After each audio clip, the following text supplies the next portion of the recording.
que je trouve que l'échange et le partage, c'est la meilleure manière de progresser, bien au-delà de n'importe quelle formation, etc. Pour moi, c'est la vraie formation en temps réel. Donc, pour moi, partager, c'est aussi rendre ce que les autres ont pu partager, ont pu me partager et ont pu m'apprendre.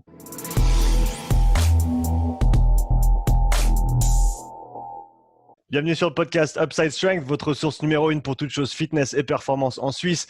Aujourd'hui, j'ai la chance de recevoir Thibaut Soubera, gymnaste, entraîneur de gymnastique et préparateur physique. Thibaut, bienvenue sur le podcast. Salut, enchanté de te rejoindre sur ce super podcast et ravi de partager un bon moment avec toi. Écoute, c'est un plaisir de t'avoir. Pour ceux qui ne te connaissent pas, est-ce que tu peux parler de qui tu es et qu'est-ce que tu fais ? Ouais, pas de souci. Alors, comme tu disais, je suis Thibaut Soubera, je suis gymnaste, plutôt sur la fin de ma carrière. J'ai 25 ans de pratique dans le milieu. Depuis une dizaine d'années maintenant, je suis entraîneur de gymnastique et préparateur physique. Donc, j'ai de la chance de pouvoir être préparateur physique dans différents domaines, dans différents sports. Parmi ces différentes disciplines, j'encadre dans de la pole dance, vraiment sur la partie préparation physique, mais également un petit peu sur la préparation technique. J'ai l'occasion également d'entraîner et de préparer sur la partie uniquement préparation physique des pilotes enduro, que ce soit moto et vélo, et également des pilotes de DH en VTT. Donc voilà un petit peu pour mon champ d'action. Et puis, bien entendu, préparateur physique des gymnastes que j'entraîne, puisque la petite particularité de lorsqu'on est entraîneur de gymnastique, c'est qu'on est également entraîneur, mais préparateur physique également. Donc voilà un petit peu pour ce qui est de mon background. On reviendra sur ce dernier point parce qu'à mon avis, c'est un point qui est très, très intéressant. Donc, tu as commencé à quel âge la gymnastique ?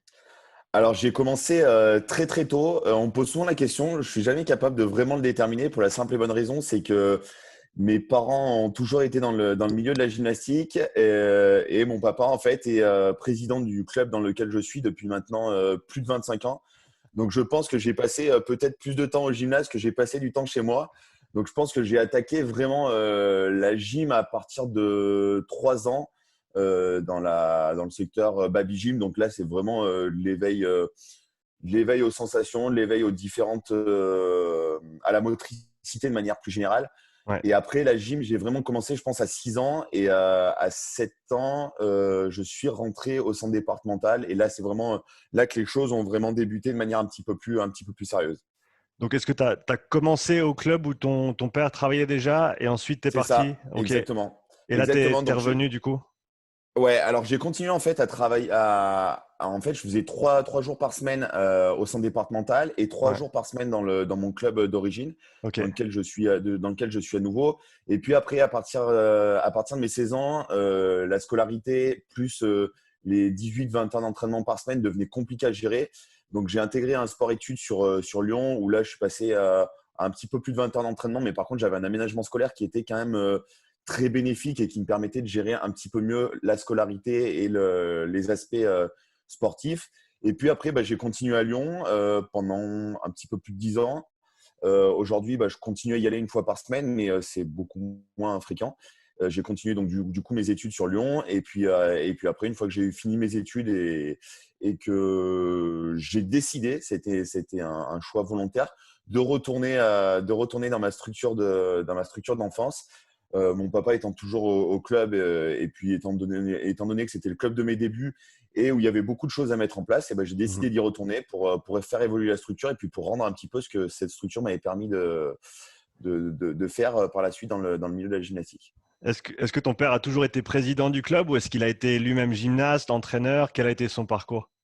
Alors, c'est un petit peu la particularité. Mon père n'a jamais fait de gym vraiment de manière. Voilà, il en a fait à l'école, mais il a jamais fait de la gym en club. Ouais. Par contre, ma mère a pratiqué la gymnastique.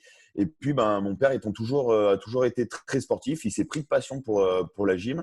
Ma mère encadrait. Et puis, mon père, il a suivi un petit peu le truc. Et après, voilà, il se trouve que il est resté dans le milieu de la gym et c'est un milieu qui l'a passionné. Il s'est formé, etc. Et puis voilà, aujourd'hui, il mène la structure de main de maître depuis un peu plus de 25 ans. Ok, donc depuis même tes débuts, il était déjà président Ouais, quand toi, tu as commencé. exactement, ouais, exactement. Et donc d'évoluer dans ce milieu, on va dire presque un petit peu familial, est-ce qu'il y a eu des accroches à un moment? Est-ce que ça a toujours été facile entre ton père et toi ou est-ce qu'il y a eu certains passages qui étaient un petit peu plus difficiles que d'autres? Alors, ta question est super intéressante et en plus de ça, ça permettra de pouvoir faire des ponts avec la suite de notre discussion, je pense. Ça n'a pas toujours été facile parce que pour ceux qui connaissent un petit peu être entraîné par son père, c'est jamais facile. Alors, c'était pas forcément compliqué dans la partie gym, dans la partie lui faire confiance sur la planification, etc. Puisque à partir de 7 ans, quand je m'entraînais au centre départemental, plus dans mon club, la planification, en fait, c'était le centre départemental qui l'a donné à mon père pour qu'on puisse la suivre. Mhm. Juste une petite parenthèse, en fait, j'étais au centre départemental 3 fois par semaine parce que le centre départemental était à 45 minutes de chez moi de voiture. Donc, du Ouais. coup, c'est pour ça que j'allais pas 3 fois par semaine. Donc, on a essayé de trouver des aménagements et voilà pourquoi je continue à m'entraîner dans mon club. Mhm. Pour revenir à la question, c'était pas forcément facile tous les jours dans le sens où lorsque on sortait du gymnase, si c'était pas forcément super bien passé, et on rentrait à la maison et on parlait encore de gym et ça des fois ça a été des choses qui ont été un petit peu compliquées à gérer, c'est qu'en fait on décrochait quasiment jamais et même Ouais. encore à l'heure actuelle c'est encore un petit peu ça, on rentre à la maison, le sujet de discussion numéro un c'est le club, c'est la gym, c'est mais donc des fois c'était un petit peu compliqué parce qu'il suffisait que ça se soit pas bien passé et on rentrait, on remettait ça sur la table, etc. Donc des fois c'était un petit peu compliqué d'arriver à décrocher, mais de manière générale, franchement, j'ai vraiment pas à me plaindre. Je trouve que ça s'est vraiment quand même super bien passé. J'ai eu de la chance que mon père soit jamais trop dans l'excès, dans le sens où il m'a toujours accompagné, mais il m'a jamais poussé au-delà des limites comme pourraient le faire certains et des fois franchir un petit peu la barrière. Et moi, ça n'a jamais été le cas. Donc, franchement, j'en garde vraiment que des bons souvenirs. Et je pense que ça a créé une relation un petit peu aussi particulière entre moi et mon père et aussi ma mère, hein, parce que ma mère, elle m'a vraiment accompagné aussi dans cette démarche, mais ce n'était pas elle qui m'entraînait, donc c'était un petit peu différent. Donc, au-delà de tes parents qui étaient très, très présents au fil de cet apprentissage pour toi en gymnastique, quelles ont été tes plus grandes influences comme athlète, comme gymnaste? Alors, moi, j'ai toujours été un passionné de la gym de manière générale et j'ai toujours été, comment dirais-je, un esthète de la gym. Donc, j'ai toujours été passionné par la gym russe parce que la gym russe, c'est la gym de l'excellence, c'est la gym de, voilà, c'est vraiment je pense que c'est vraiment ce qui a influencé, ce qui a guidé quasiment toute ma carrière. S'il y a une référence, c'est Alexei Nemov. Donc, pour ceux qui sont dans le milieu de la gym, ça parlera tout de suite. Multiple médaillé mondial, multiple médaillé olympique. Un gymnaste de référence, plein d'humilité et surtout un gym absolument incroyable. Donc, qui a vraiment guidé, je pense, que toute ma carrière. Et puis, après, on a toujours plusieurs influences, hein. C'est comme si on fait un rapport dans le foot, il y aura les pro Neymar, les pro Cristiano Ronaldo, les pro Messi, mais il y aura toujours plusieurs influences. Je pense qu'on ne peut pas résumer une influence qu'à une seule personne. Et Mhm. moi, c'est un petit peu mon cas. J'ai plusieurs influences. Quels ont été les moments charnières de ta carrière en tant qu'athlète, en tant que gymnaste? Alors, il y en a eu plusieurs, je pense. Le premier, c'est déjà quand je suis rentré au centre départemental, où je venais d'un tout petit club, où les références, notamment chez les masculins, étaient quasiment inexistantes. Donc ça a été vraiment le premier tournant de ma carrière, où là, je suis rentré dans une structure avec des athlètes au-dessus de moi par rapport au niveau et par rapport à l'âge Mhm. qui m'ont permis de découvrir vraiment la gymnastique. Alors, peut-être pas la gym de haut niveau, mais en tout cas, la gym de performance et avec un certain niveau, le niveau national, etc. Donc, ça a été vraiment le premier tournant. Et ensuite, le deuxième gros tournant de ma carrière, c'est quand je suis arrivé à Lyon, où là, je suis vraiment rentré dans une autre dimension parce que j'ai commencé à côtoyer déjà. J'ai fait la rencontre d'un entraîneur absolument incroyable qui a été l'un de mes mentors principaux pour la suite de ma carrière. Et là, j'ai commencé vraiment à côtoyer des athlètes de très haut niveau et je pense que ça a été le deuxième tournant. Et ce deuxième tournant, il a été dans le sens où je me suis rendu compte que j'étais capable de faire certaines choses de vraiment bien. Commencer à côtoyer des athlètes vraiment de très haut niveau, ça permet de donner déjà une aspiration et s'entraîner dans un groupe où il y a vraiment une émulation et un très haut niveau tous les jours au quotidien. Là, ça permet vraiment, vraiment, vraiment de franchir des caps et de se dire finalement, pourquoi pas moi? Et là, je pense que ça a été vraiment le deuxième gros tournant et peut-être le plus important de ma carrière. Je continue à parler de toi, ce que tu as fait et ensuite de ta transition de gymnaste à entraîneur. Mais Ouais. je vais revenir sur un point que tu as mentionné qui est très intéressant pour moi, c'est celui de l'environnement, de l'entraînement, des autres athlètes qui sont autour de toi, la culture dans laquelle tu évolues qui va te permettre de vraiment monter d'un cran, deux crans, trois crans. Est-ce que tu peux parler un petit peu de ça et de l'importance de se mettre dans des situations qui vont nous permettre d'aller au-delà de nos propres limites plutôt que de se limiter à des environnements qu'on maîtrise, où on est vraiment un peu le boss si on veut, et au final, on stagne si on veut. Exactement, ouais. En fait, je pense que ce qui fait une grosse différence, et on en reparlera peut-être un petit peu par la suite, l'environnement et la notion de dynamique, en fait, de dynamique positive, alors que ça soit une dynamique positive. Alors, des fois, ça peut être aussi une dynamique négative, mais c'est beaucoup plus souvent positif. Je pense que, ouais, moi, en tout cas, ça m'a vraiment aidé parce que je suis quelqu'un qui marche énormément à la motivation, à la stimulation. Et je pense que ça a été vraiment quelque chose de très important quand je suis arrivé à Lyon. Je l'ai vraiment ressenti. Et le fait d'être dans une structure où le niveau est tellement important et où il y a tellement une dynamique de la performance et la culture du résultat. Parce que ça, Mhm. je pense que c'est vraiment très intéressant. Si on compare notamment par rapport à tout à l'heure, je parlais du foot. Là, si on veut repartir sur le foot, je sais si je ne suis pas forcément un passionné, mais je pense que, enfin, on le voit aujourd'hui, par exemple, avec le Paris Saint-Germain, il n'y a pas une véritable culture de la gagne. Il n'y a pas une véritable culture du résultat comme il peut y avoir dans des grands clubs comme le Real de Madrid, comme il peut y avoir dans dans les grands clubs anglais, dans les grands clubs italiens. Et on voit qu'aujourd'hui, c'est un facteur limitant. Et moi, je pense que ça aurait été un facteur limitant si j'avais pas eu l'occasion justement d'être dans une structure de très haut niveau. Donc, je pense que oui, ça a une influence capitale dans la performance d'être entouré de gens qui sont tous les jours à la recherche de la performance. Et en plus de ça, moi, je pense que dans la structure dans laquelle je suis arrivé à Lyon, j'ai eu la chance d'avoir des entraîneurs qui nous ont appris cette culture-là et qui tous les jours, nous ont maintenus dans cette culture-là. Parce que c'est très facile hein, après de lâcher. Hein. C'est très facile de divaguer, de partir à droite, à gauche. Mais quand tous les jours, on vous rappelle à l'ordre en vous disant, tu es ici, tu sais pourquoi tu es là et tu dois performer tous les jours. Tous les jours où tu mets les pieds dans le gymnase, tu dois performer, tu dois donner le meilleur de toi-même. Ouais, ça change vraiment, vraiment la donne. Et je pense qu'on en reparlera tout à l'heure. Mais en tout cas, moi, c'est ce que j'essaye d'inculquer à mes athlètes. Cette culture de l'entraînement, cette culture de l'effort. Et aujourd'hui, moi, je me rends compte que ça a été vraiment, vraiment ultra bénéfique parce que c'est quelque chose que je peux transférer dans mon métier au quotidien. Et c'est quelque chose, en tout cas, que j'essaye d'inculquer aux athlètes que je peux encadrer. Donc, comme on l'a dit au début et tu l'as mentionné plusieurs fois, tu es non seulement gymnaste, mais aussi entraîneur de gymnastique et préparateur physique. Exactement. Comment est-ce que cette transition s'est passée de athlète à coach?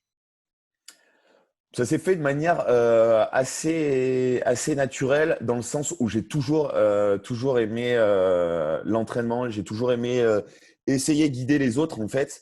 Même dans les équipes dans lesquelles j'ai été, j'ai toujours eu un petit peu un rôle de leader, de meneur. Mais là, enfin, la notion de devenir entraîneur a toujours existé, je pense, en moi. Après, après avoir passé mon bac, en fait, j'ai fait 2 ans d'école de commerce parce que ça m'intéressait vraiment aussi. Et puis qu'on était vraiment dans la culture de il faut faire des études, etc. Et puis en fait, je me suis rendu compte au bout de 2 ans d'école de commerce que non, ma vie allait se passer dans l'entraînement. Donc, ben, comme beaucoup, j'ai passé mon, mon brevet professionnel d'entraîneur gym et avec plusieurs diplômes tels que le monitorat, etc. Et puis après, je me suis vraiment rendu compte que voilà, ma carrière, elle était tracée, elle était là-dedans. Donc la transition s'est fait de manière assez naturelle et assez évidente en fait. Est-ce que tu peux parler un petit peu de l'évolution de tes croyances et tes pratiques dans la gymnastique au fil de ta carrière, en passant d'athlète où tu as commencé très jeune, ensuite coach, entraîneur de gymnastique, préparateur physique, et quelles sont les choses principales qui ont changé pour toi, que tu voyais peut-être comme bénéfiques au début et que par la suite tu as changé d'avis?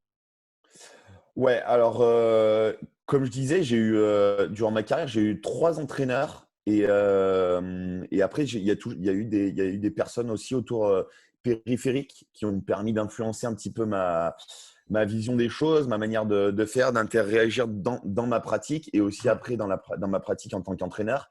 Euh, j'ai eu un premier entraîneur qui était assez directif, assez dur, qui a été même très dur. avec moi et avec mon groupe d'entraînement. Après, avec du recul maintenant, je sais que c'était dans la normalité et que finalement, pour aller vers le haut niveau, c'est ce qu'il fallait. Euh, sur les croyances, j'ai toujours su en fait que la gym était un sport particulièrement exigeant. La grosse difficulté en fait que j'ai rencontrée au début et je pense qui est en train de finalement de changer aujourd'hui. Alors là, on n'est plus forcément sur des croyances, mais on est plus sur la dynamique de ma discipline. Mhm. C'est moi quand j'ai pratiqué, quand j'étais à l'âge de 12-13 ans, c'était très compliqué, notamment au collège et dans l'environnement familial de dire ouais je pratique la gym, forcément on est sujet aux moqueries au collège parce qu'à cet âge-là les moqueries vont bon train, de dire ouais c'est un sport de filles, t'es dans une tenue où t'as un pantalon moulant, etc.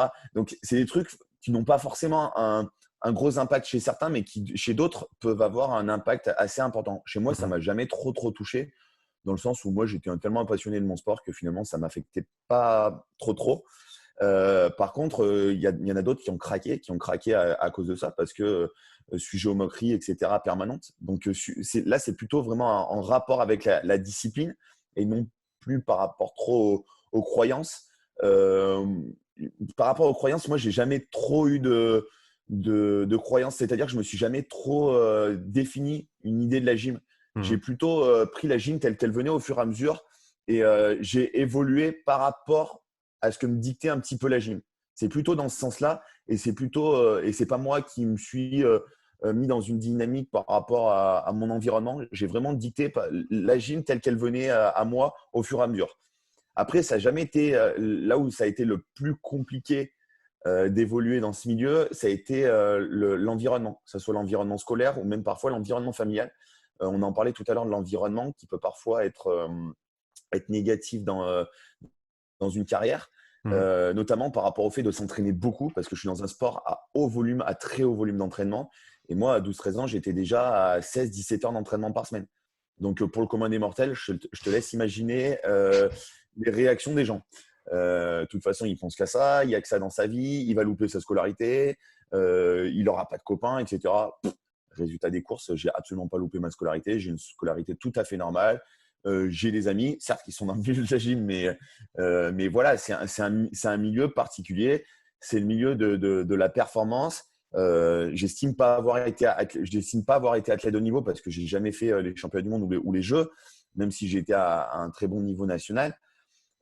Mais par contre, voilà, j'ai eu les contraintes quand même du haut niveau parce que des très hauts volumes d'entraînement, parce qu'il n'y a que ça qui compte et parce que voilà, ma vie s'est fondée là-dessus. Aujourd'hui, je ne le regrette absolument pas parce que ça m'a donné des bases de vie absolument incroyables. C'est ce que je disais tout à l'heure. Mhm. Mais pour rejoindre un petit peu ta question, croyance, non. Par contre, en effet, le fait d'avoir eu diverses cultures d'entraînement. J'ai eu la chance d'avoir eu pendant quelques années un entraîneur qui était d'origine roumaine sur tous les aspects chorégraphiques, sur les aspects souplesse, tenue de corps. Et après, j'ai eu l'influence russe. Donc, j'ai eu deux influences. En plus, ces personnes-là ont entraîné dans l'ancien bloc de l'Est. Donc, j'aime autant te dire qu'en termes de rigueur et en termes d'exigence, on touchait vraiment les sommets, quoi. Mais ça, par contre, oui, ça a influencé ma manière de me comporter, ma manière d'agir, etc. Et oui, je pense qu'il y a une influence par rapport à ça.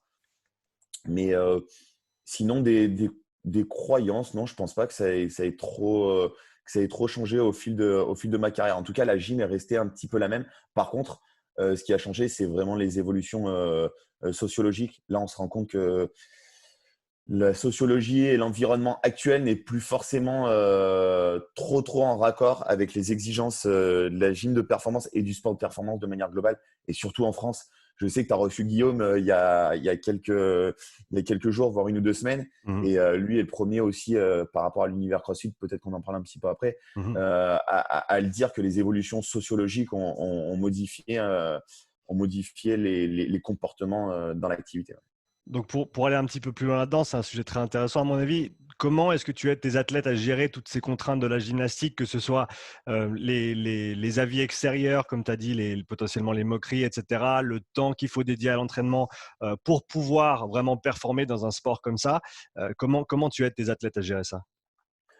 Alors, je les aide surtout par rapport à mon parcours j'essaye souvent de faire des parallèles à mon parcours sans apporter de comparaison, même si des fois, j'aime à leur répéter qu'ils ont beaucoup plus de talent que moi j'en avais au même âge, parce que c'est une réalité. J'essaye toujours d'être assez cash, assez direct avec eux.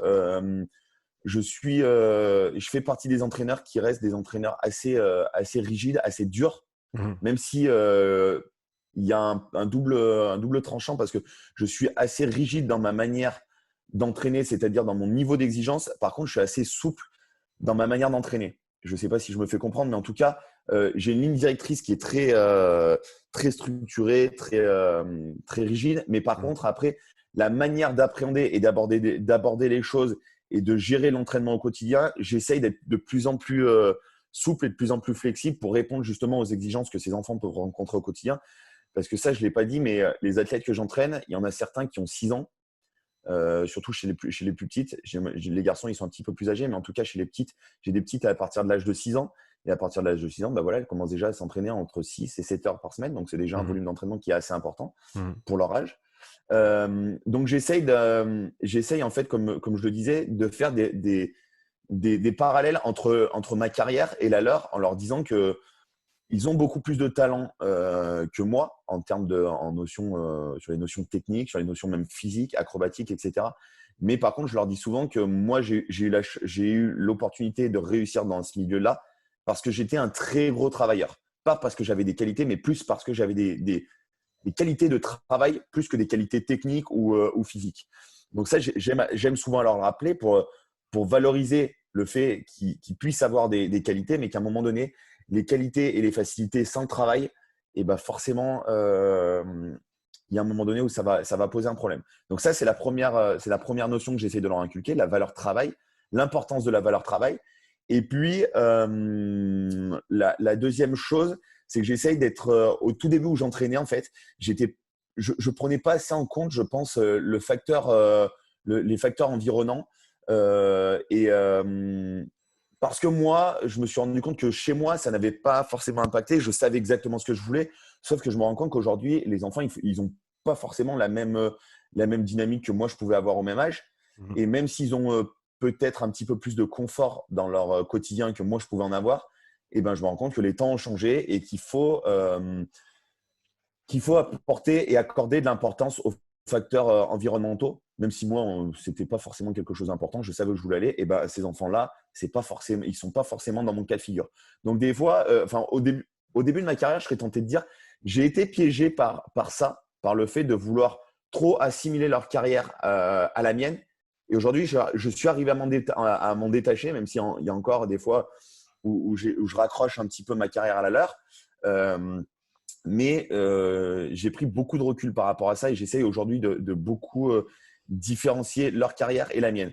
Et j'essaye souvent de me remettre en tête des propos que mon entraîneur actuel avait pu me tenir en me disant de toute façon, tu ne seras jamais véritablement entraîneur tant que tu seras encore athlète. Et je pense que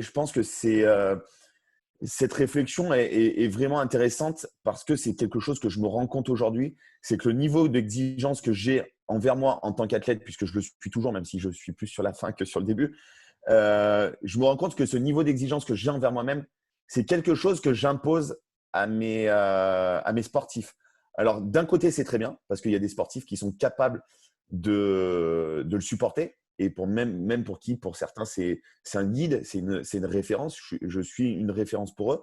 Et pour d'autres, eh ben, c'est trop dur, c'est trop violent à accepter. Et c'est pas dans leur caractère, c'est pas dans leur manière de fonctionner. Mhm. Et donc, dans ce cadre-là, comment est-ce que et dans ces temps qui ont changé, comme tu as dit, on peut plus coacher les enfants à l'ancienne et ça peut plus être entre guillemets, si on veut caricaturer la dictature que ça pouvait être avant. Comment est-ce qu'en 2020, tu instaures une culture de performance tout en prenant en compte, comme tu as dit, tous ces facteurs environnementaux, les différentes personnalités à qui tu as affaire avec les enfants, des enfants très jeunes aussi parfois. Comment tu gères tout ça? Et ben, comme je te disais, j'essaye de beaucoup travailler au niveau, beaucoup travailler au feeling en fait. Mhm. Après, avec le temps, l'expérience, ça nous permet de mieux appréhender, de mieux interpréter aussi les difficultés que peuvent rencontrer ces enfants-là et les différents athlètes qu'on a au quotidien, parce que j'encadre des enfants, mais j'ai aussi des athlètes adultes en termes de préparation physique, et que ce soit dans l'entraînement technique comme dans la préparation physique, c'est des choses qu'on retrouve. Et j'essaye de beaucoup plus prendre en compte le niveau de forme au quotidien. Par exemple, ce que j'ai mis en place avec les athlètes que j'entraîne, c'est un petit système de wellness. En fait, en leur demandant chaque jour de remplir, ils ont un petit fichier à remplir dans lequel ils doivent noter plusieurs facteurs. Parmi ces facteurs, on a le facteur sommeil, s'ils ont un sommeil qui est correct. Donc, chaque jour d'entraînement, ils doivent remplir ce petit document. Leur niveau de sommeil, leur niveau de fatigue du jour, leur niveau d'humeur, parce qu'on sait que l'humeur aussi est très fluctuant, et j'en reparlerai un petit peu plus par la suite. Je peux déjà en donner certaines pistes à l'instant. Oui, C'est vas-y. notamment chez les filles, à partir de 13, 14, 15 ans, quand on commence à avoir le système hormonal qui commence à se mettre en place, notamment le système quand elles commencent à avoir leurs règles. Là, on sait que les humeurs vont être plus fluctuantes chez certaines. Donc, il va y avoir des jours où ça va être plus compliqué à gérer, d'autres où ça sera un petit peu plus facile. Et le dernier facteur, c'est le facteur de stress aussi, que je prends en compte, parce qu'on se rend compte que sur certaines périodes scolaires, les enfants sont plus stressés dans des périodes d'évaluation, dans des périodes d'examen. On se rend compte que ce facteur-là a une grosse influence sur le niveau de performance. Et donc, du coup, ces différents paramètres, j'essaie de m'en servir pour mettre en place ma dynamique d'entraînement. Alors, je ne m'en sers pas forcément toujours sur l'instant T de ces facteurs, même si ça me permet de guider. Quand elles ont rempli leur petit fichier, je vais jeter un coup d'œil. Mais ça m'a permis de mettre en place certaines choses dans le moyen et long terme. Pour la simple et bonne raison, c'est que ce document, ça fait 3-4 ans que je l'ai mis en place à l'entraînement. Et aujourd'hui, ça me permet d'avoir des tendances. J'ai mis en fait des courbes en place, j'en ai tiré quelques petites statistiques, même si c'est des statistiques relativement simples et qui peuvent être, qui ne seront pas forcément toujours justes, mais en tout cas qui donnent une véritable tendance. Et je me suis rendu compte que tous les athlètes avaient relativement une courbe similaire, avec des niveaux de fatigue qui arrivaient au même moment. Et du coup, ça m'a permis de me dire, à tel moment, on sait qu'il y a des niveaux de fatigue qui vont être plus importants dans la saison. Donc, on va décharger un petit peu la charge d'entraînement. On va être peut-être plus sur la technique à ce moment-là. Sur d'autres périodes, on va mettre un petit peu plus l'accent sur la partie physique. Donc là, ça va jouer vraiment sur la programmation, et ça me permet d'avoir une programmation qui est de plus en plus pertinente et qui colle de plus en plus à la réalité de terrain. Parce qu'après, il y a toujours l'aspect, ce qu'on voit en formation. Je sais que tu as longuement échangé aussi avec Guillaume, et je le rejoins complètement sur ce qu'on peut voir en formation, et puis après la réalité de terrain qui n'a parfois absolument rien à voir. Dans la gym, des fois, on a tendance à aller faire beaucoup de stages en structure de haut niveau, mais on se rend compte que la réalité de la structure de haut niveau en termes d'organisation, et la réalité du petit club comme moi, dans la réalité dans laquelle moi je peux être, ça n'a absolument rien à voir. Ça n'a absolument rien à voir. Et même sur les facteurs psychologiques, physiologiques, ce qu'on voit en formation, ça ne colle pas forcément toujours à la réalité terrain, même si ça donne une tendance. Donc, voilà un petit peu sur quoi j'essaye de jouer. Je vais revenir sur un point que tu as mentionné, notamment les cycles hormonaux pour les filles avec qui tu travailles à partir de ces 12, 13, 14 ans. Est-ce que tu arrives à avoir assez de confiance avec tes athlètes pour avoir une conversation ouverte là-dessus? Est-ce que c'est au travers du questionnaire? Comment est-ce que tu as instauré cet échange qui, à mon avis, est très, très important? Je veux dire, je fais pareil avec mes clientes aussi, avec qui je travaille, je sais qu'il y a 5-10 jours dans le mois où on va peut-être pas avoir les mêmes niveaux d'énergie, il va falloir adapter l'entraînement, et je pense qu'instaurer une atmosphère de confiance autour de ça est très, très important pour qu'elles se sentent assez à l'aise pour en parler justement, et pas juste le cacher, parce qu'il n'y a pas de raison de le cacher. Donc, comment est-ce que toi, tu gères ce sujet un petit peu sensible? Alors, c'est un sujet extrêmement intéressant, et qui est parfois assez compliqué à gérer pour les entraîneurs. Et d'autant plus que quand on est un entraîneur masculin pour entraîner des féminines, c'est pas forcément toujours évident. Alors moi, c'est assez simple. Je suis quelqu'un de relativement cash, et j'essaye de beaucoup dédramatiser sur le ton de la rigolade. Je leur fais très vite comprendre en fait que je sais ce que c'est. J'ai eu une sœur, j'ai eu des copines aussi, et qu'à un moment donné, c'est des choses qui sont complètement naturelles et que je sais ce que ça implique sur l'organisme. Donc, forcément, les premières fois, les premières règles, etc., des fois, c'est forcément toujours un petit peu délicat à aborder, mais je leur fais très vite comprendre que je sais ce que c'est, je suis au courant, je sais que ça peut arriver, etc. Et j'essaye de très vite dédramatiser. Et ça marche relativement bien. Lorsqu'on dédramatise assez rapidement, elles savent qu'il y a un moment en fait où à l'entraînement, quand je suis entraîneur, je suis entraîneur. J'ai une certaine attitude, j'ai une certaine exigence, etc. Mais elles me connaissent aussi à côté, dans la vie à côté. Et elles savent que j'adore rigoler, j'adore être dans la déconne. Elles savent que par contre, quand on est à l'entraînement, ça ne déconne pas. On est là, c'est mon boulot. Je suis là pour les encadrer. On est là pour booster. Et même si voilà, ça n'empêche pas qu'il y ait des moments un peu plus relax à l'entraînement. Mais en tout cas, elles savent qu'à côté de l'entraînement, elles me connaissent à côté de l'entraînement et elles savent qu'on peut discuter à côté de l'entraînement. Et ça, c'est très important. Ça fait partie aussi du métier d'entraîneur. Et c'est ce que beaucoup de gens ont du mal à comprendre, et même les parents ont du mal à comprendre en se disant mais tu as une relation qui est ultra particulière. Des fois, on a l'impression que tu es un petit peu le deuxième papa, etc. Mais c'est normal, c'est des enfants des fois que je vois plus que leurs parents dans une semaine. Si on prend la semaine du lundi au vendredi, il y a des athlètes que je vois plus que leurs parents. Donc forcément que j'ai une influence qui est absolument énorme. Et si on n'arrive pas à établir un lien de confiance fort, c'est compliqué. C'est compliqué et ça permet vraiment de mener à la performance. Les athlètes que j'ai pu amener vraiment à un bon niveau et qui ont eu un gros niveau de performance, c'est des athlètes avec qui j'avais un niveau de confiance qui était réciproque d'ailleurs, qui était bien au-delà de la norme et avec qui j'avais créé une relation d'affect vraiment très, très importante. Cette relation d'affect, elle ne peut pas se lier avec tout le monde. Ça, c'est quelque chose que certains entraîneurs ont un petit peu du mal à accepter. Et dans le sens où il y a des enfants qui ont besoin d'énormément d'affect, mais cet affect, on ne pourra pas l'apporter à tout le monde en fait. Et ça, c'est vraiment particulier et il faut l'accepter. Il y a des athlètes avec qui on peut avoir un affect extrêmement fort et c'est ce qui nous permettra d'aller vers la performance et d'autres avec qui ça sera compliqué. Pour rejoindre ce que tu me demandais, ce que tu me posais comme question tout à l'heure, moi, par exemple, je sais que j'ai un lien d'affect avec mon entraîneur qui est absolument énorme. C'était très compliqué au début parce que moi, je suis quelqu'un qui marche énormément à l'affectif. Et au début de ma carrière, quand je suis arrivé à Lyon, pendant 3-4 mois, j'ai été livré, mais totalement à moi-même. Mais c'était totalement volontaire de sa part. Et au bout de 3 mois, il m'a dit « Ok, gars, c'est bon. T'as fait tes preuves. Tu m'as montré que tu étais un bonhomme.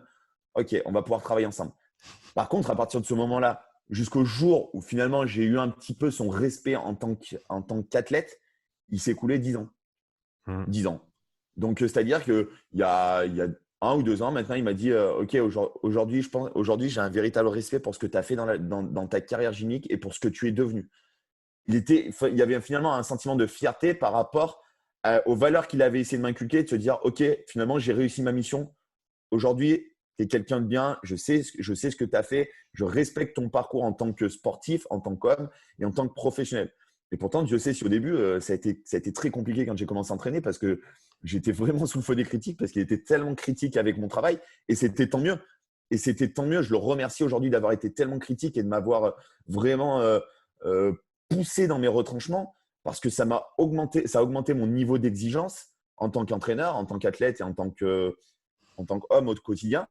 Et je le remercie. Et aujourd'hui, c'est ce que j'essaye aussi de faire avec les athlètes que j'ai. Et c'est pour ça que la relation est si particulière et que les parents, des fois, ils ont vraiment du mal à comprendre et parfois même du mal à accepter. Ils ont vraiment du mal à accepter ça.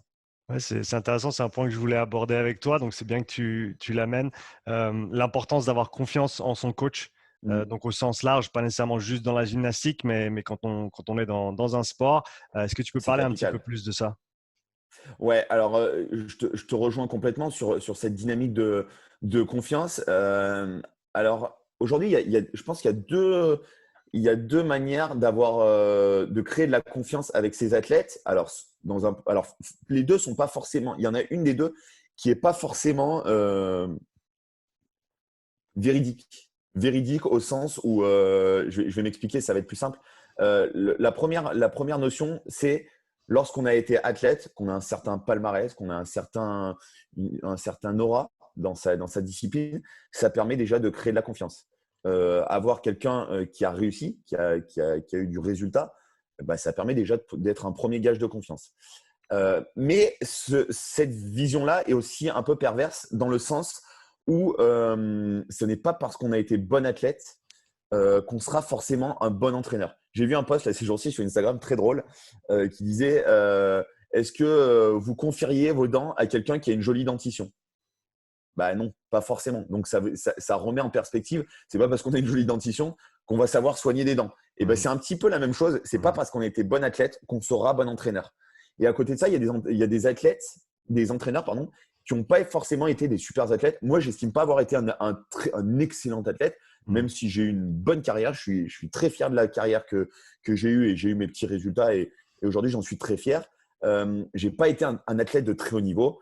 Mais il se trouve qu'il y a des athlètes qui ont été à un niveau inférieur au mien et qui aujourd'hui sont d'excellents entraîneurs parce que c'est des passionnés de l'entraînement. Et ça, j'y reviendrai, la passion de l'entraînement plus que la passion de son sport, ça c'est véritablement important.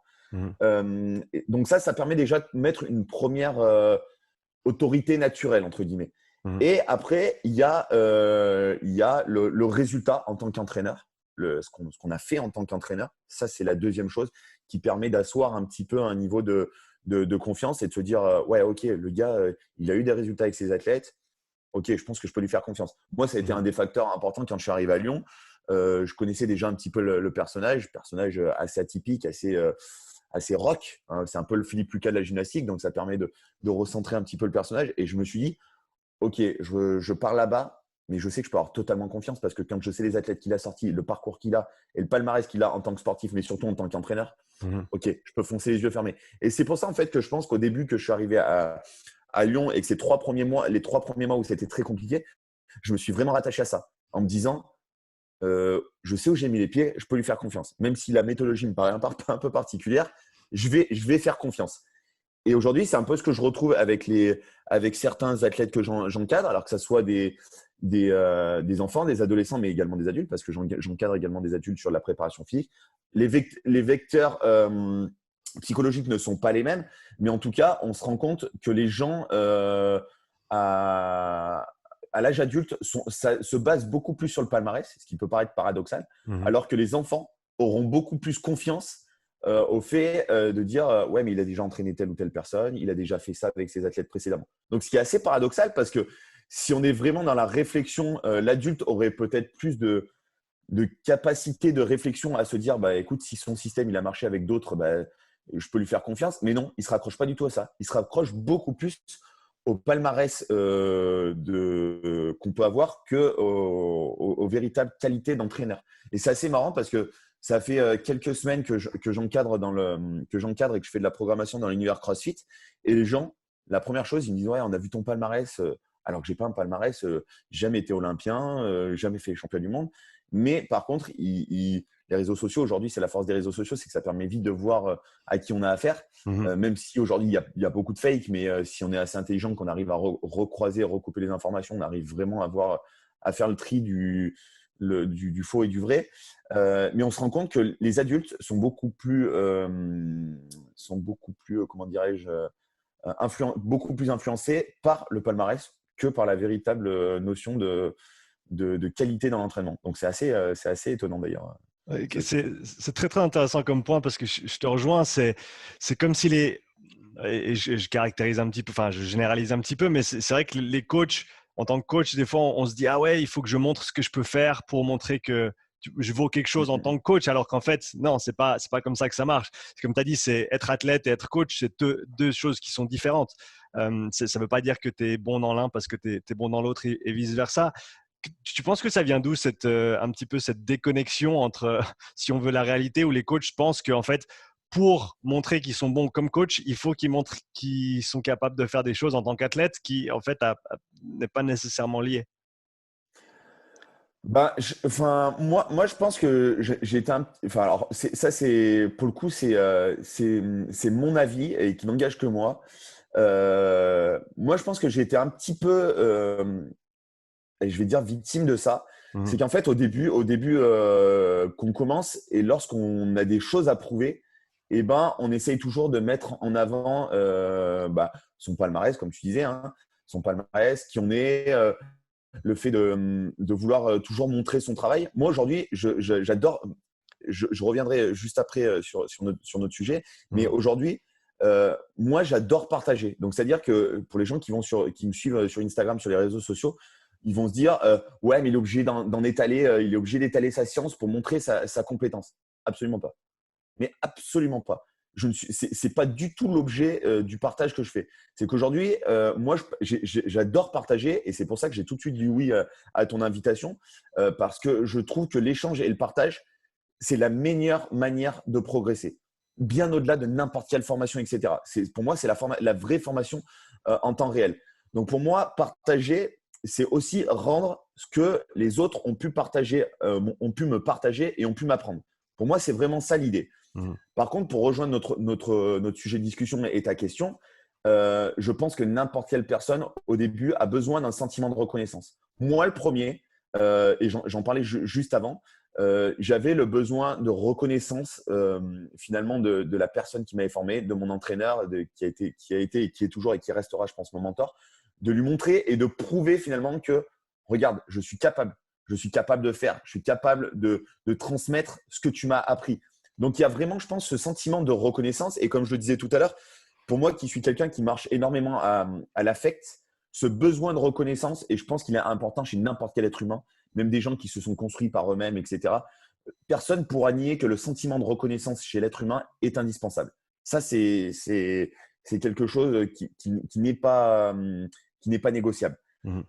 Par contre, après, je pense qu'avec le temps, on se rend compte que seul le travail quotidien, l'avancement quotidien permet d'avoir la reconnaissance, déjà d'une, et permet de donner véritablement un ordre d'idée de qui on est. C'est marrant parce qu'il y a quelques jours, j'ai eu une discussion avec une stagiaire que j'ai dans le club là, qui est en formation en BPGEPS et qui me disait ouais, mais regarde, depuis 6 mois, regarde comme c'est en train d'exploser pour toi. Je lui dis non, c'est pas en train d'exploser. Je lui dis en fait, c'est les graines qu'on a semées pendant une dizaine d'années. Et en effet, j'ai eu des opportunités là sur ces 6 derniers mois qui sont absolument incroyables. Tu me reçois aujourd'hui, j'ai l'occasion et la chance d'être reçu par, je pense que ça va te parler, Aurélien Broussal-Derval pour enregistrer des podcasts, Ouais. qui est une sommité du monde de la préparation physique et qui m'a reçu dans son podcast. Donc c'est incroyable. J'ai de la chance Mhm. de travailler aujourd'hui avec Guillaume qui est l'une des références dans le milieu du CrossFit en France aujourd'hui. Donc c'est absolument incroyable. J'ai la chance de côtoyer des personnes incroyables. Mais avec du recul, je me dis, c'est vraiment les graines que tu as pu semer pendant 10 ans. Et aujourd'hui, ça tombe. C'est vrai que j'ai de la chance parce que tout tombe un petit peu en même temps. Mais je reste vachement les pieds sur terre.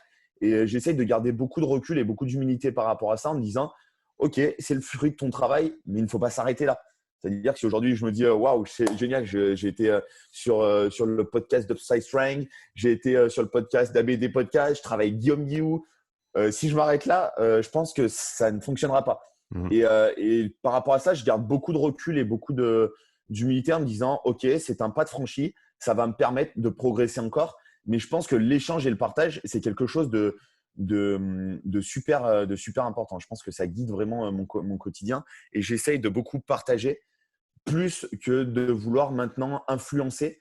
J'essaye d'influencer par le mindset, mais ce n'est pas ma vocation première. Ma Mhm. vocation première, c'est plutôt de me dire, eh ben, si je peux aider certaines personnes, certains jeunes entraîneurs, comme moi j'ai pu l'être, même si aujourd'hui j'estime toujours qu'avec 10 ans d'expérience, je suis un bébé dans l'entraînement, je suis un bébé dans le game, entre guillemets.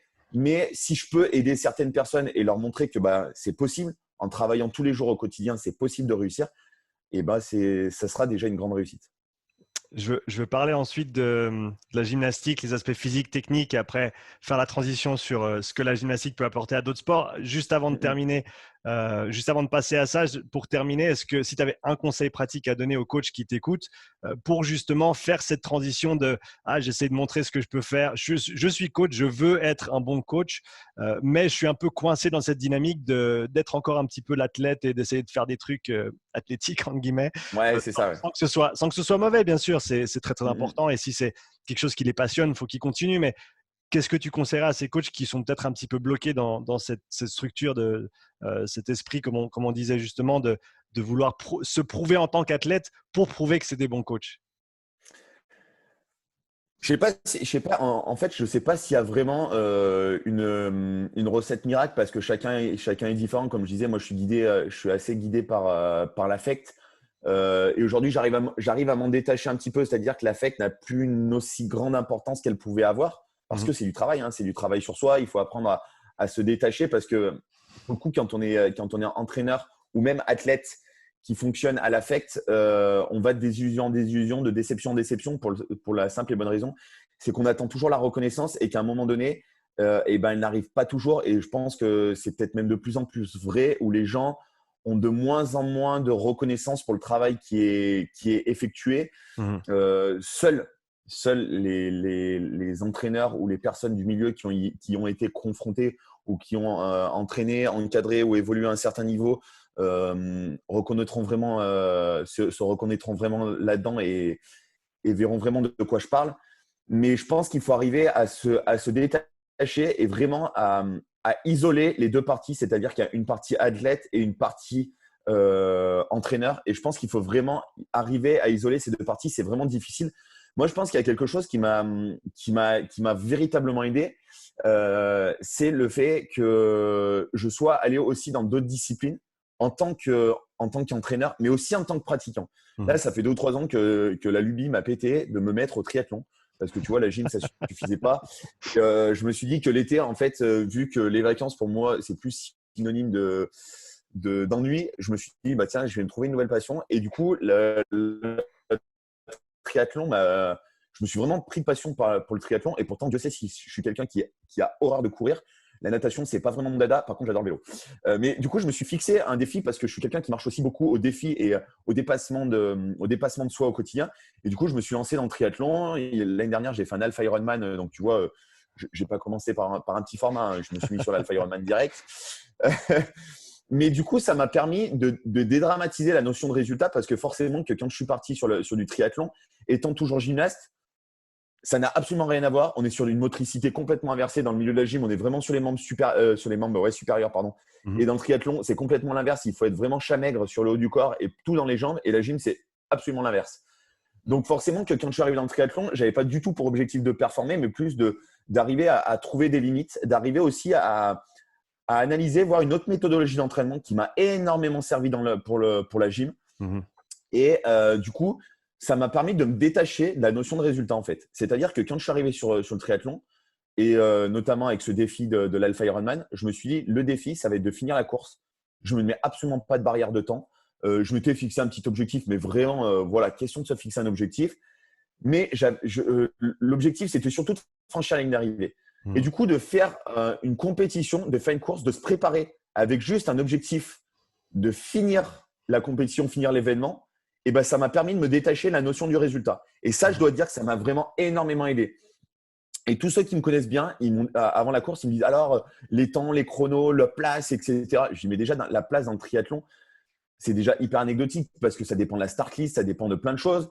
Le deuxième facteur, c'est que je ne connaissais absolument pas cet univers-là. Donc, Mhm. j'étais pas à l'abri d'une crevaison, j'étais pas à l'abri d'un coup de bambou, d'une mauvaise gestion de la nutrition, etc. Il se trouve que j'avais bien travaillé en entraînement. J'ai fait une préparation très très courte sur 3 mois. Donc, Mhm. autant te dire que 3 mois pour préparer un Alpha Ironman, c'est quand même assez short. Après, bon, j'avais quand même des qualités physiques sur le haut du corps qui m'ont aidé sur la partie natation, sur la partie vélo, vu que je suis quelqu'un de relativement souple et de plutôt bien en gainage. Et bah, sur la partie vélo et tenir la position aéro pendant 3 heures, ça m'a absolument pas posé de problème. Mhm. Après, sur la course à pied, ça a été un petit peu plus compliqué. Mais pareil, ça m'a permis de découvrir aussi d'autres manières de m'entraîner. Et ça m'a permis même sur des choses, comme je disais, sur la course à pied, où j'étais pas forcément un passionné, d'apprendre à aimer m'entraîner sur une discipline que j'aimais pas forcément. Donc ça a été aussi une belle révélation. Mais pour en revenir à ce dont on parlait, ça m'a permis de me détacher vraiment, vraiment, vraiment de la notion de résultat et plus de la pratique par passion et de dire je vais aller découvrir quelque chose de nouveau. Et ça Mhm. aussi, je pense que c'est hyper important si on peut le dire s'il y a des coachs qui nous écoutent, c'est d'arriver justement à aller aussi chercher dans d'autres disciplines. Parce qu'on se rend compte, enfin moi venant du milieu de la gym, je me rends compte que c'est un milieu qui est extrêmement fermé puisque comme je le disais tout à l'heure, on est entraîneur mais on est également préparateur physique. Mhm. Beaucoup ne vont pas chercher ailleurs. Moi, je suis un passionné de sport en général avant d'être un passionné de la gym. Et ça, on en parlera, je pense, un petit peu après. Je suis surtout un passionné de l'entraînement avant d'être un passionné de ma discipline. Et ça, je pense que c'est hyper important le jour où on est préparateur physique, d'être passionné par l'environnement sportif et par la préparation physique de manière générale avant d'être passionné par la préparation physique. Je sais que Guillaume en a parlé la semaine dernière et là, je fais juste une petite parenthèse. Il y a beaucoup de gens, par exemple, qui ouvrent des salles de CrossFit parce que c'est des passionnés du CrossFit, mais qui ne sont pas passionnés de l'entraînement. Donc, ces personnes-là, il y a très forte chance pour qu'elles soient vouées à l'échec. Parce qu'à un moment donné, la passion, elle va forcément diminuer. Ou je serais tenté de dire, au bout de 20 ans, peut-être qu'ils seront toujours passionnés, mais il y en a beaucoup qui ne le seront plus. Donc ça, c'est hyper important de se passionner plus par l'entraînement que par la discipline. Et si je pense qu'il y a une chose à retenir de cette première partie d'entretien tous les deux, c'est vraiment soyez passionnés par l'entraînement, les facteurs de l'entraînement, la recherche qui va vous permettre d'être un meilleur entraîneur que par les recherches sur votre discipline et sur la passion de la discipline en elle-même. Donc ça, je pense que c'est un facteur qui est hyper important et que les coachs qui nous écoutent doivent retenir. En tout cas, à mon sens, encore une fois, je n'ai pas du tout la science infuse, mais c'est en tout cas ce qui, moi, m'a permis de réussir, entre guillemets, et de continuer à progresser et qui me permettra de continuer à progresser, c'est toujours aller chercher plus loin. Tu vois, là, aujourd'hui, par exemple, dans la gym, dans l'entraînement, j'ai été au contact de Guillaume. On a mis en place un programme. Mes petites, je les fais squatter 4 fois par semaine. Alors que c'était pas du tout pensable. Il y a un an et demi, tu m'aurais dit ouais, on va faire squatter tes petites. J'aurais dit ouais, c'est bon, hein, rentre chez toi. Mes petites, les faire squatter, c'est absolument impensable. Aujourd'hui, je me suis rendu compte que squatter cul par terre notamment, pieds nus, sans ceinture, sans rien, et ça pouvait avoir un rôle éducatif dans leur apprentissage moteur et même dans le développement des qualités d'explosivité, des qualités de force qui pouvaient être extrêmement intéressants. Donc d'aller fouiller et de débarriérer, de décloisonner en fait ma discipline pour aller chercher les compétences ailleurs, ça m'a permis justement de pouvoir enrichir déjà d'une mes connaissances, mes compétences et surtout d'enrichir le panel de compétences des athlètes que je peux encadrer. Donc, c'est parfait. Ça fait le pont sur notre deuxième partie de conversation. On va se focaliser sur la gym en tant que discipline physique, technique, etc. Comme tu as dit, une des particularités en tant que coach de gymnastique, c'est que tu es aussi prépa physique, gymnastique, parce que c'est un peu tout dedans. Comme le coach d'haltéro, il est aussi coach de prépa physique en haltéro. Forcément, oui. Donc, est-ce que tu peux parler un petit peu de cette dynamique, ce qui est très intéressant pour moi, parce qu'on retrouve souvent dans d'autres sports, par exemple des sports collectifs, où il y a un grand détachement en fait entre le coach de sport, technique, tactique, et le préparateur physique, qui des fois crée des tensions du fait que peut-être que le prépa physique, il ne comprend pas assez bien le sport et vice-versa, peut-être que le coach sportif ne comprend pas assez bien l'aspect de la préparation physique. Donc, est-ce que tu peux donner un peu ta perspective sur ces choses-là vis-à-vis de la gym ? Exactement. Tu vois, ça, en plus, ça tombe vraiment bien parce que ça a été le sujet d'un de nos podcasts avec Aurélien Broussal là, qui m'a envoyé les previews pour que je lui donne mon avis. Et ça rejoint parfaitement cette discussion. Aujourd'hui, la particularité un petit peu de l'entraîneur de gymnastique, alors on le retrouve dans certaines disciplines, mais c'est vraiment infime, où l'entraîneur, en effet, est préparateur physique. Pourquoi beaucoup d'entraîneurs de terrain sont confrontés à être entraîneurs, mais également préparateurs physiques pour la simple et bonne raison, c'est que je pense qu'il y a déjà l'environnement économique qui fait qu'on ne peut pas forcément s'attacher les services d'un préparateur physique. En toi, tu as de la chance d'être en Suisse où il y a peut-être un petit peu plus de moyens par rapport à nous en France, mais là, encore une fois, c'est peut-être une idée préconçue.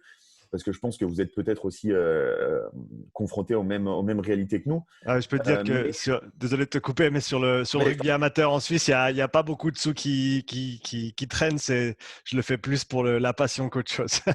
D'accord, ok. Donc, ouais, tu vois, on rejoint les mêmes problématiques. Ouais. Mais il se trouve que ouais, je pense qu'il y a beaucoup d'entraîneurs qui sont amenés à être préparateurs physiques un petit peu malgré eux. Et il y en a d'autres finalement qui le sont vraiment de manière volontaire. Et je pense que ce dont on a pu parler avec Aurélien, c'est plus le sport s'auto-suffit en termes de préparation physique, moins on a tendance à aller voir ailleurs. Il se trouve que la gym est tellement riche en termes de préparation phisique, et on en parlera, je pense, un petit peu après sur le transfert des qualités de préparation physique en gym et sur sa transférabilité dans d'autres milieux. Absolument. Qui fait qu'on a tendance à pas forcément aller voir ailleurs. Et c'est ce que je disais précédemment, en fait, où on est très focus sur notre pratique à nous. Et vu qu'on sait en gym qu'on a une richesse énorme dans notre sport, ben, on va pas voir ailleurs. Je pense que c'est une véritable erreur et beaucoup d'entraîneurs sont en train de s'en rendre compte. Pas assez, malheureusement. Mais en tout cas, dans les structures de haut niveau, il y en a beaucoup qui font appel à des préparateurs physiques maintenant extérieurs pour développer des qualités très spécifiques. Si on prend le cas spécifique de spécialistes aux anneaux, où ça demande des qualités de force très particulières, très spécifiques, et ben on va avoir tendance à aller chercher maintenant la compétence un petit peu ailleurs, notamment dans le domaine de la force athlétique, peut-être dans le domaine de l'haltérophilie pour la notion d'explosivité, etc. Donc ça, c'est quelque chose qui est en train de s'ouvrir un petit peu, mais je trouve, alors pour avoir un regard assez critique sur ma discipline, c'est que je trouve qu'on est très fermé par rapport à ça.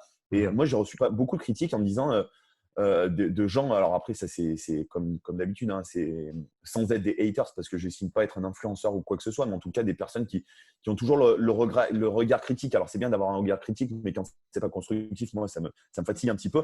Et qui me disent ouais, mais tu t'imagines, tu es en train de faire squatter des petits, tu as 12 ans avec des charges. Non, mais attendez, les mecs, à un moment donné, je fais pas non plus n'importe quoi. C'est-à-dire que je me suis entouré de gens, de personnes compétentes dans le domaine parce que j'estime pas avoir un niveau de compétence encore assez important pour pouvoir gérer ça de manière autonome. Donc, je me suis en fait tout simplement entouré de personnes compétentes dans le domaine, qui vérifient, qui contrôlent, avec lesquelles on a un suivi quotidien. À côté de ça, mes petites, elles squattent 4 fois par semaine. Ça, c'est une chose. Mais par contre, elles ont un renforcement à côté que beaucoup de crossfitters ou beaucoup de personnes qui squattent tous les jours devraient avoir à mon goût et qu'ils ne le font pas. Mais sous prétexte qu'ils sont adultes, on peut se permettre de les faire squatter tous les jours n'importe comment. Je pense que si tout le monde faisait squatter mes petites comme je les fais squatter, avec le contrôle et le recul qu'on prend et l'analyse qu'on tire à chaque séance, etc., je pense qu'il y aurait beaucoup moins de blessés, notamment dans l'univers du CrossFit ou de certains autres sports.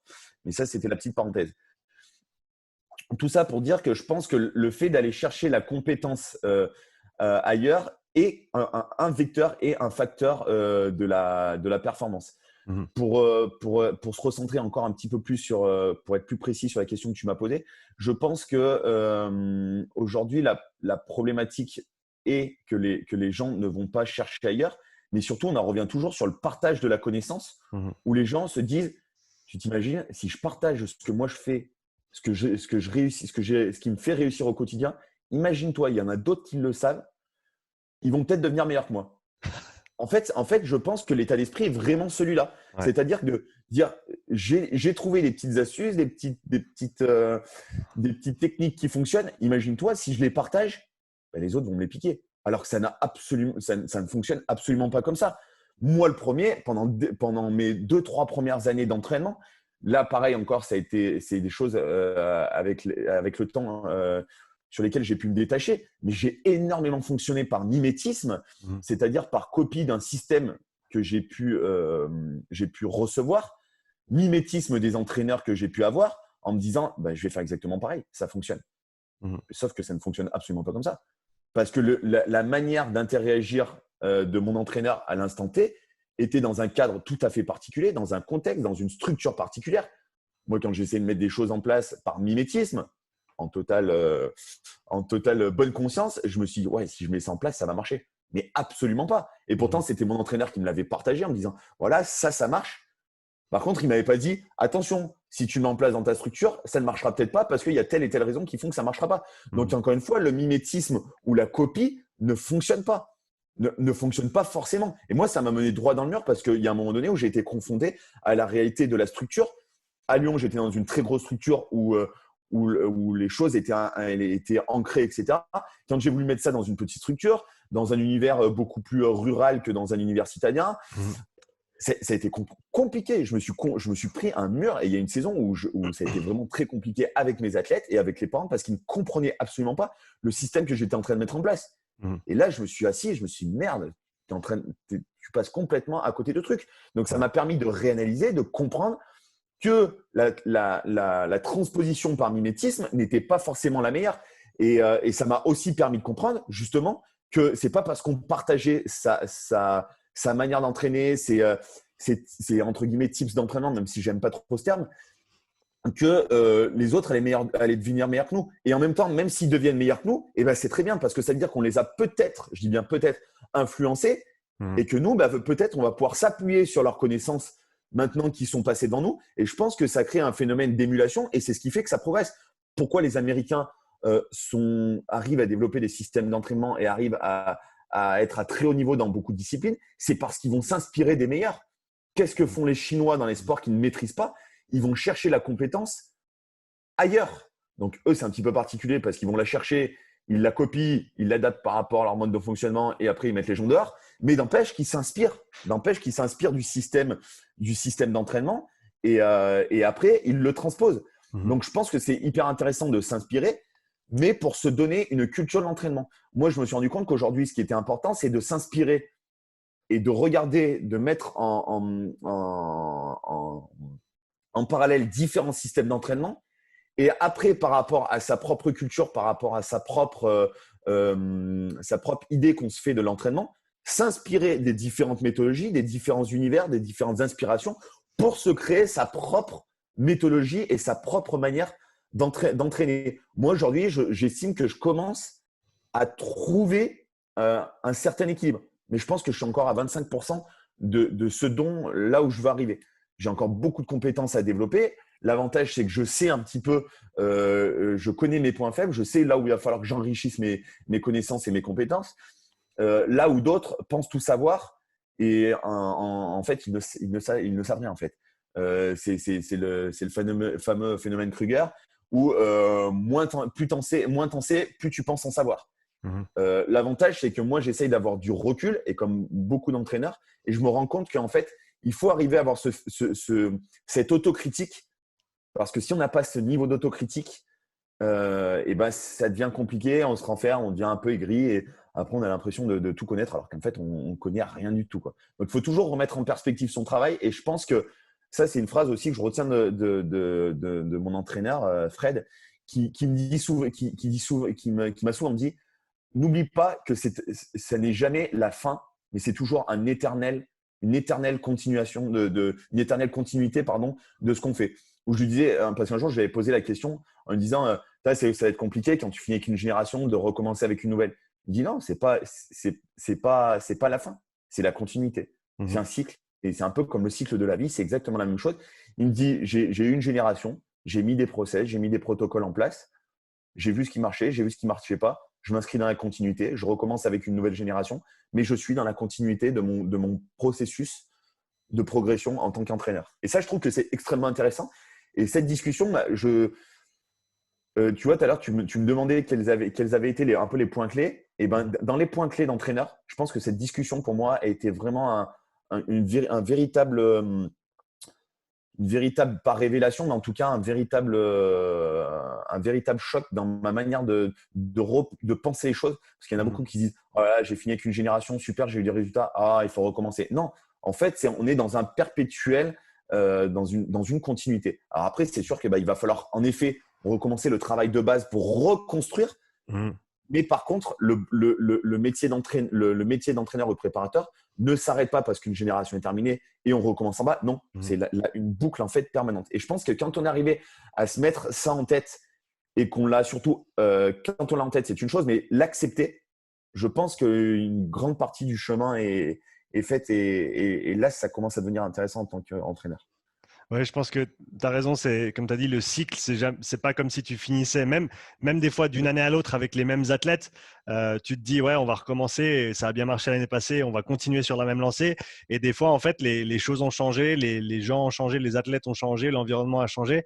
Et du coup, il faut s'adapter, il faut rester flexible et on peut pas simplement faire un copier-coller de ce qu'on a fait l'année d'avant parce que ça va simplement pas suffire et c'est simplement plus adapté. Et pour revenir sur ce que tu disais en termes de partage, ça, c'est quelque chose que je trouve, et je pense que je m'aligne avec toi là-dessus en termes de, les gens, ils sont un peu réticents à partager ce qu'ils savent, surtout, et je trouve surtout dans le monde francophone dans lequel on évolue.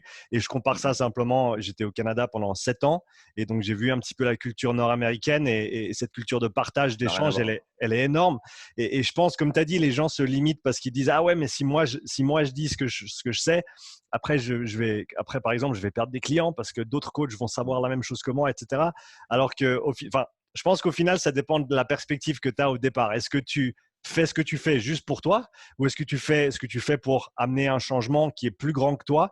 Et si c'est le cas, tu sais que tu pourras jamais coacher tout le monde parce que déjà, tu n'as pas le temps et deux, ça ne marchera pas avec tout le monde quoi qu'il arrive. Donc, autant essayer de faire passer ces informations à d'autres coachs, d'autres gens compétents qui, eux, pourront à leur tour faire le travail nécessaire pour faire un petit peu avancer la roue, quoi. Exactement. Alors, moi, je te rejoins et ça va peut-être paraître, mon propos va peut-être paraître très arrogant et très suffisant.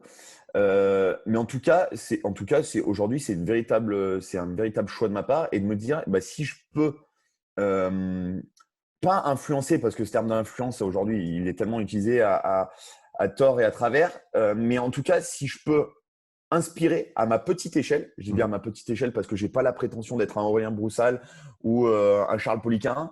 Mhm. Mais en tout cas, si dans mon milieu ou autour de moi, où les gens, les athlètes ou les entraîneurs que j'ai pu avoir en formation ou des fois qui viennent me demander conseil, et ben si je peux leur transmettre quelque chose et si je peux leur apporter une corde à leur arc dans leur champ de compétences, Mhm. pour moi, c'est mission accomplie. Et c'est pour ça aujourd'hui que l'univers de la formation, là, tu vois, toi, tu le sais, tu es au courant, peut-être qu'on en reparlera enfin.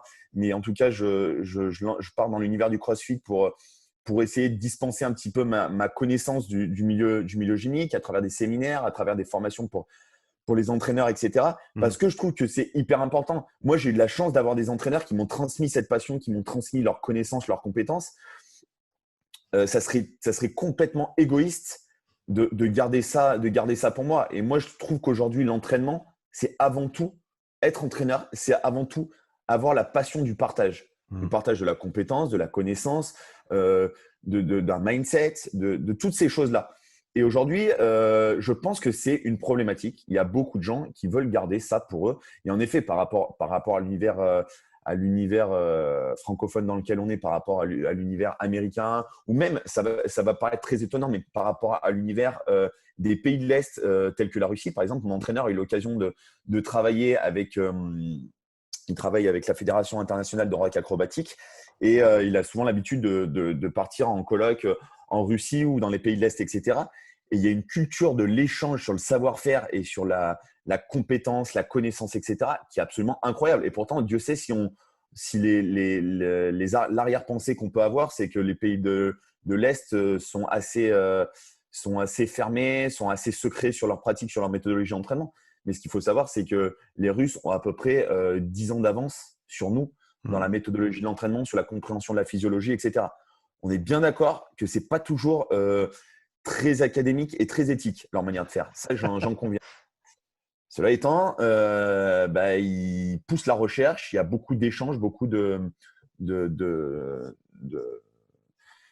d'échanges sur la connaissance et sur la compétence. Et mon coach a également l'occasion d'entraîner, de faire ce qu'on appelle les summer camps aux États-Unis pour l'équipe américaine de natation synchronisée, pour le Team Mhm. USA de natation synchronisée. Et là, pareil, il y a un échange incroyable. Là, par exemple, quand ils partent sur les summer camps, ils ont pris les meilleurs dans chaque discipline. Donc, ils ont le Team USA. Pourtant, Dieu sait s'ils sont ultra patriotiques. Mais le Team USA, par exemple, en natation synchronisée, c'est une discipline qui est jeune chez eux. Et ben, ils sont allés chercher la compétence là où elle était. Ils ont pris un préparateur physique français, ils ont pris une chorégraphe espagnole, ils ont pris une directrice technique française parce qu'il y a une compétence en France sur la nat synchro. Et Mhm. ils ont créé une équipe avec de la compétence et non pas par rapport à un patriotisme exacerbé. Donc, Mhm. c'est pour ça que, et là, je pense que je te rejoins sur ce que tu me disais sur les Nord-Américains, sur le partage, sur le croisement des connaissances. Je pense que c'est vraiment la référence ultime en termes de partage de savoir-faire et de compétences. Et donc, peut-être pour deuxième petit conseil pour les coachs ici, peut-être une petite pépite, comme dirait Guillaume. Euh, Ouais. pour ceux qui ont peur de partager, pour ceux qui ont peur de parler, de dire ce qu'ils connaissent, de dire ce qu'ils savent et d'échanger, qu'est-ce que tu pourrais leur dire pour les encourager justement d'aller de l'avant avec ça et de se mettre dans cet esprit d'échange et de partage avec les autres coachs pour faire avancer la discipline en tant que telle? Je pense que déjà, ça leur permettra d'avoir un enrichissement sur le plan personnel. Déjà, de se dire, j'ai peut-être contribué à l'évolution des pratiques, à l'évolution de mon sport. Alors après, je pense qu'il faut rester modeste par rapport à ça, hein. On n'a pas moi, comme je le dis, hein, j'ai pas l'intention de révolutionner ma discipline, j'ai pas l'intention de tout révolutionner. En tout cas, si je peux amener une petite pierre à l'édifice, comme on dit, hein, Paris ne s'est pas construite en un jour.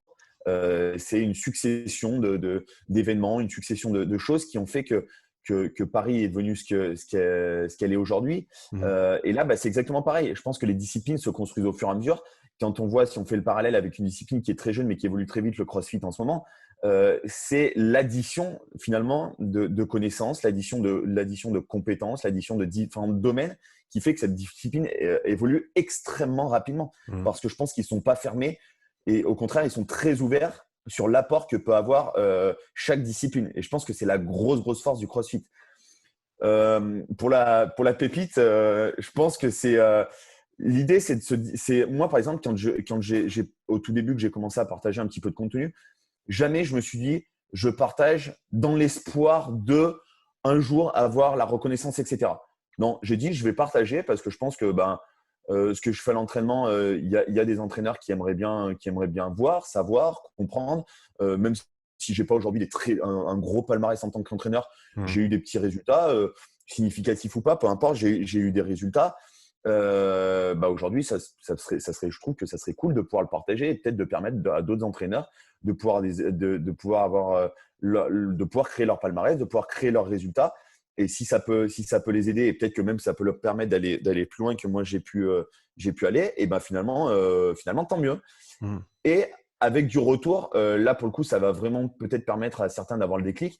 Je pense que c'est grâce au partage que j'ai pu faire que derrière j'ai pu avoir un retour, que j'ai pu participer à des podcasts avec Aurélien, que j'ai ce podcast aujourd'hui avec toi, David qui m'a mis en relation avec toi, que je peux travailler aujourd'hui avec Guillaume parce que Guillaume, il y a 6 mois de ça, on ne se connaissait absolument pas et par l'intermédiaire du partage de mon travail sur les réseaux sociaux, m'a fait confiance et aujourd'hui me permet de pouvoir intégrer le milieu CrossFit. Donc finalement, le partage, je pense aussi, il permet de générer des opportunités et permet de grandir soi-même aussi de son côté parce que forcément, en rencontrant de nouvelles personnes, on progresse. Ça permet de progresser intérieurement, mais ça permet aussi de pouvoir aussi partager à nouveau plus de contenu et faire que son contenu soit de plus en plus visible. Et aujourd'hui, je pense que ça permet d'avoir du crédit. Moi, j'ai des personnes là, que je suis en coaching qui m'ont dit c'est génial aujourd'hui quand on voit les personnes que tu côtoies et que tu peux rencontrer, c'est aussi gage de qualité de ton travail. Donc ça pour moi, c'est hyper important et c'est des choses auxquelles je n'avais pas forcément pensé au début en partageant. Et même aujourd'hui, je me dis finalement, c'est un peu incroyable de rencontrer des personnes du milieu aussi calées que toi tu peux l'être, ou des Aurélien, des Guillaume, comme je disais. J'ai de la chance d'échanger ces derniers jours avec Olivier Bollier aussi, qui est une référence aussi dans le domaine de la préparation physique. Et je pense que si j'avais pas partagé, j'aurais peut-être pas eu toutes ces opportunités-là. Donc je pense que le partage permet aussi de créer des opportunités et permet de continuer à progresser soi-même. Et je pense que si on commence à se renfermer sur soi-même ça mène droit dans le mur, ou en tout cas, on devient très vite aigri. Et je pense que ça devient plus néfaste de se renfermer sur moi-même et de ne pas partager que de partager. Je pense que c'est plus néfaste que ça amène vraiment quelque chose. Je pense que le partage amène le partage de sa compétence amène au partage de la compétence des autres. Et ça, je pense que c'est vraiment ultra important. Et donc, pour revenir sur l'aspect de la prépa physique gymnastique, quels sont les sports autres que la gymnastique qui t'ont influencé le plus autour de la prépa gymnastique? Je ne sais pas si je vais pouvoir te donner une réponse très précise là-dessus. Je pense que c'est le sport de manière générale qui a influencé ma manière d'entraîner. Au sens global, moi, j'ai eu la chance d'avoir des parents qui ont toujours été très sportifs et qui nous ont fait faire toujours des dizaines d'activités autres que la gym. À 2 ans, mes parents m'ont mis sur des planches de ski. J'ai eu la chance de pouvoir aller tous les ans. Mes parents m'ont emmené au ski pendant une semaine. C'est une chance, hein. Par contre, attention, hein. J'ai eu la chance d'être dans un milieu. Là encore, une fois, on rejoint le milieu qui favorise la progression et l'évolution. Mhm. Mon père a fait plein d'activités. Il a fait de la course à pied, il a fait de la moto enduro, il a fait de l'escalade, il a fait du parapente, il a fait de l'alpinisme, il a fait vraiment plein de disciplines. Par contre, ça n'a jamais été un grand compétiteur. Ça a toujours été quelqu'un de très curieux à aller dans diverses activités, différents sports. Et je pense qu'aujourd'hui, ça a vraiment influencé ma culture large du sport. Mhm. Et je pense que c'est plutôt cette culture d'ouverture aux différents sports qui a enrichi aujourd'hui encore mon champ de compétences en tant qu'entraîneur. Et c'est ce qui fait aussi que je vais dans des disciplines différentes et que je n'ai pas peur de m'ouvrir à d'autres disciplines parce que je sais la richesse que ça peut apporter. Donc, je suis désolé, mais je ne vais pas pouvoir te répondre de manière précise parce que je ne pense pas qu'il y ait vraiment une discipline, mais je pense que c'est vraiment un ensemble de disciplines. Pareil, moi, j'attends qu'une chose, tous les 4 ans, c'est les jeux, quoi. Moi, les jeux, en fait, pendant 3 semaines, tu peux m'écrire, tu peux m'envoyer des messages, je suis déconnecté de la vie réelle. Je passe ma vie devant la télé à regarder les jeux. Enfin, tu vois, pour moi, c'est le sport de manière générale. Ouais. Et aujourd'hui, pour moi, c'est un peu une souffrance, j'exagère dans mes propos, mais en tout cas, je trouve que c'est véritablement dommage que l'on ne puisse pas avoir accès assez facilement au sport, que ça soit à la télé. Alors maintenant, on a la chance par l'intermédiaire des réseaux sociaux, ça nous rapproche de plus en plus des grands champions qui nous partagent leur quotidien, etc. Heureusement, parce qu'aujourd'hui, je trouve ça dramatique qu'on soit obligé de payer même très cher pour avoir accès à de la diffusion d'événements sportifs, etc. Je trouve ça un petit peu grave. Nous, on a la chance d'avoir une chaîne qui est en train de prendre un petit peu des essors, qui s'appelle l'Équipe 21 en France et qui grossit un petit peu, mais qui reste encore fermée, mais qui permet de voir plusieurs disciplines. Nous, des fois, à la télé, on a du curling, on a de la pétanque, on a des fléchettes, enfin des sports improbables, mais c'est hyper intéressant. C'est hyper intéressant. Tu vois, l'autre jour, j'ai passé une soirée à regarder championnat du monde de fléchettes. Les gens qui me connaissent et qui vont m'entendre, ils vont me dire, mais qu'est-ce qu'il raconte? Ben, je me suis passionné parce que je me suis dit, tiens, qu'est-ce qui amène ces gars à lancer des fléchettes, à s'entraîner 20 heures par semaine pour lancer des fléchettes, quoi. Ouais. Par contre, j'ai vu les enjeux stratégiques, les enjeux psychologiques, qui fait qu'à un moment donné, quand il y en a un qui prend le dessus, comment l'autre réagit. Donc, c'est hyper intéressant. Ça me passionne vraiment de voir comment chaque personne interréagit dans cette discipline et tout. Et ça me permet aussi, je pense, d'être plus pertinent quand je vais dans un nouveau sport pour encadrer dans de la préparation physique. Et ben, je me dis, tiens, ça se rapproche de telle discipline. Tiens, tu as pratiqué telle discipline. Il y a des similitudes sur tel et tel point. Donc, je pense que c'est plus un enrichissement par le sport dans sa globalité que vraiment des disciplines spécifiques qui m'ont vraiment influencé. Et tu vois, pour compléter ton propos, il y a 1 an et demi, tu m'aurais dit ouais, tu vas aller intervenir dans le CrossFit. Je t'aurais dit ouais, c'est ça. Je vais intervenir dans le CrossFit.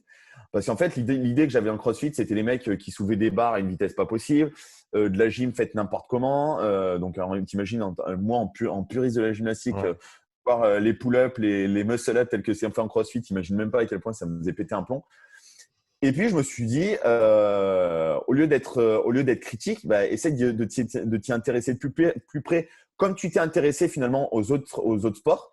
Et finalement, quand je suis rentré dans l'univers CrossFit, après, j'ai eu de la chance de rentrer dans l'univers CrossFit par l'intermédiaire de Guillaume. Alors, il y a des gens qui diront il lèche Guillaume parce qu'il travaille avec lui. Non, pas du tout. C'est juste que je partage absolument à 200% sa manière de concevoir l'activité CrossFit. Et c'est que grâce à lui, j'ai vraiment eu une idée de ce que c'était vraiment le vrai CrossFit. Le CrossFit avec ses enjeux de santé, ses enjeux de prévention, ses enjeux de bouger correctement, etc. Sauf que moi, j'avais la vision du CrossFit telle que je pouvais la voir, telle que je pouvais voir sur les réseaux sociaux, à la télé ou par l'intermédiaire des games. Voilà, pour moi, le CrossFit, c'était ça. Or, les games, c'est une des expressions du CrossFit.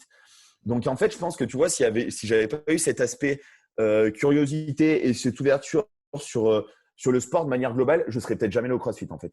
Donc du coup, le fait de s'y intéresser de plus près a vraiment apporté quelque chose, je pense, à ma culture de l'entraînement et à ma curiosité, en fait. Est-ce que tu penses qu'on est dans une ère où le CrossFit est en train de se connecter, on dira, à la gymnastique en tant que discipline, comme elle l'a fait il y a quelques années avec l'haltérophilie, où on a vu, comme tu disais, les haltérophiles, mais peut-être les puristes qui disaient « mais qu'est-ce qu'ils font par là-bas », etc. Ouais. Alors que si tu regardes le nombre de membres, par exemple, des des fédérations d'haltérophilie autour du monde, ça a explosé ces dernières années et c'est en grande partie grâce au CrossFit. Est-ce que tu vois cette relation un petit peu parallèle avec celle de la gymnastique?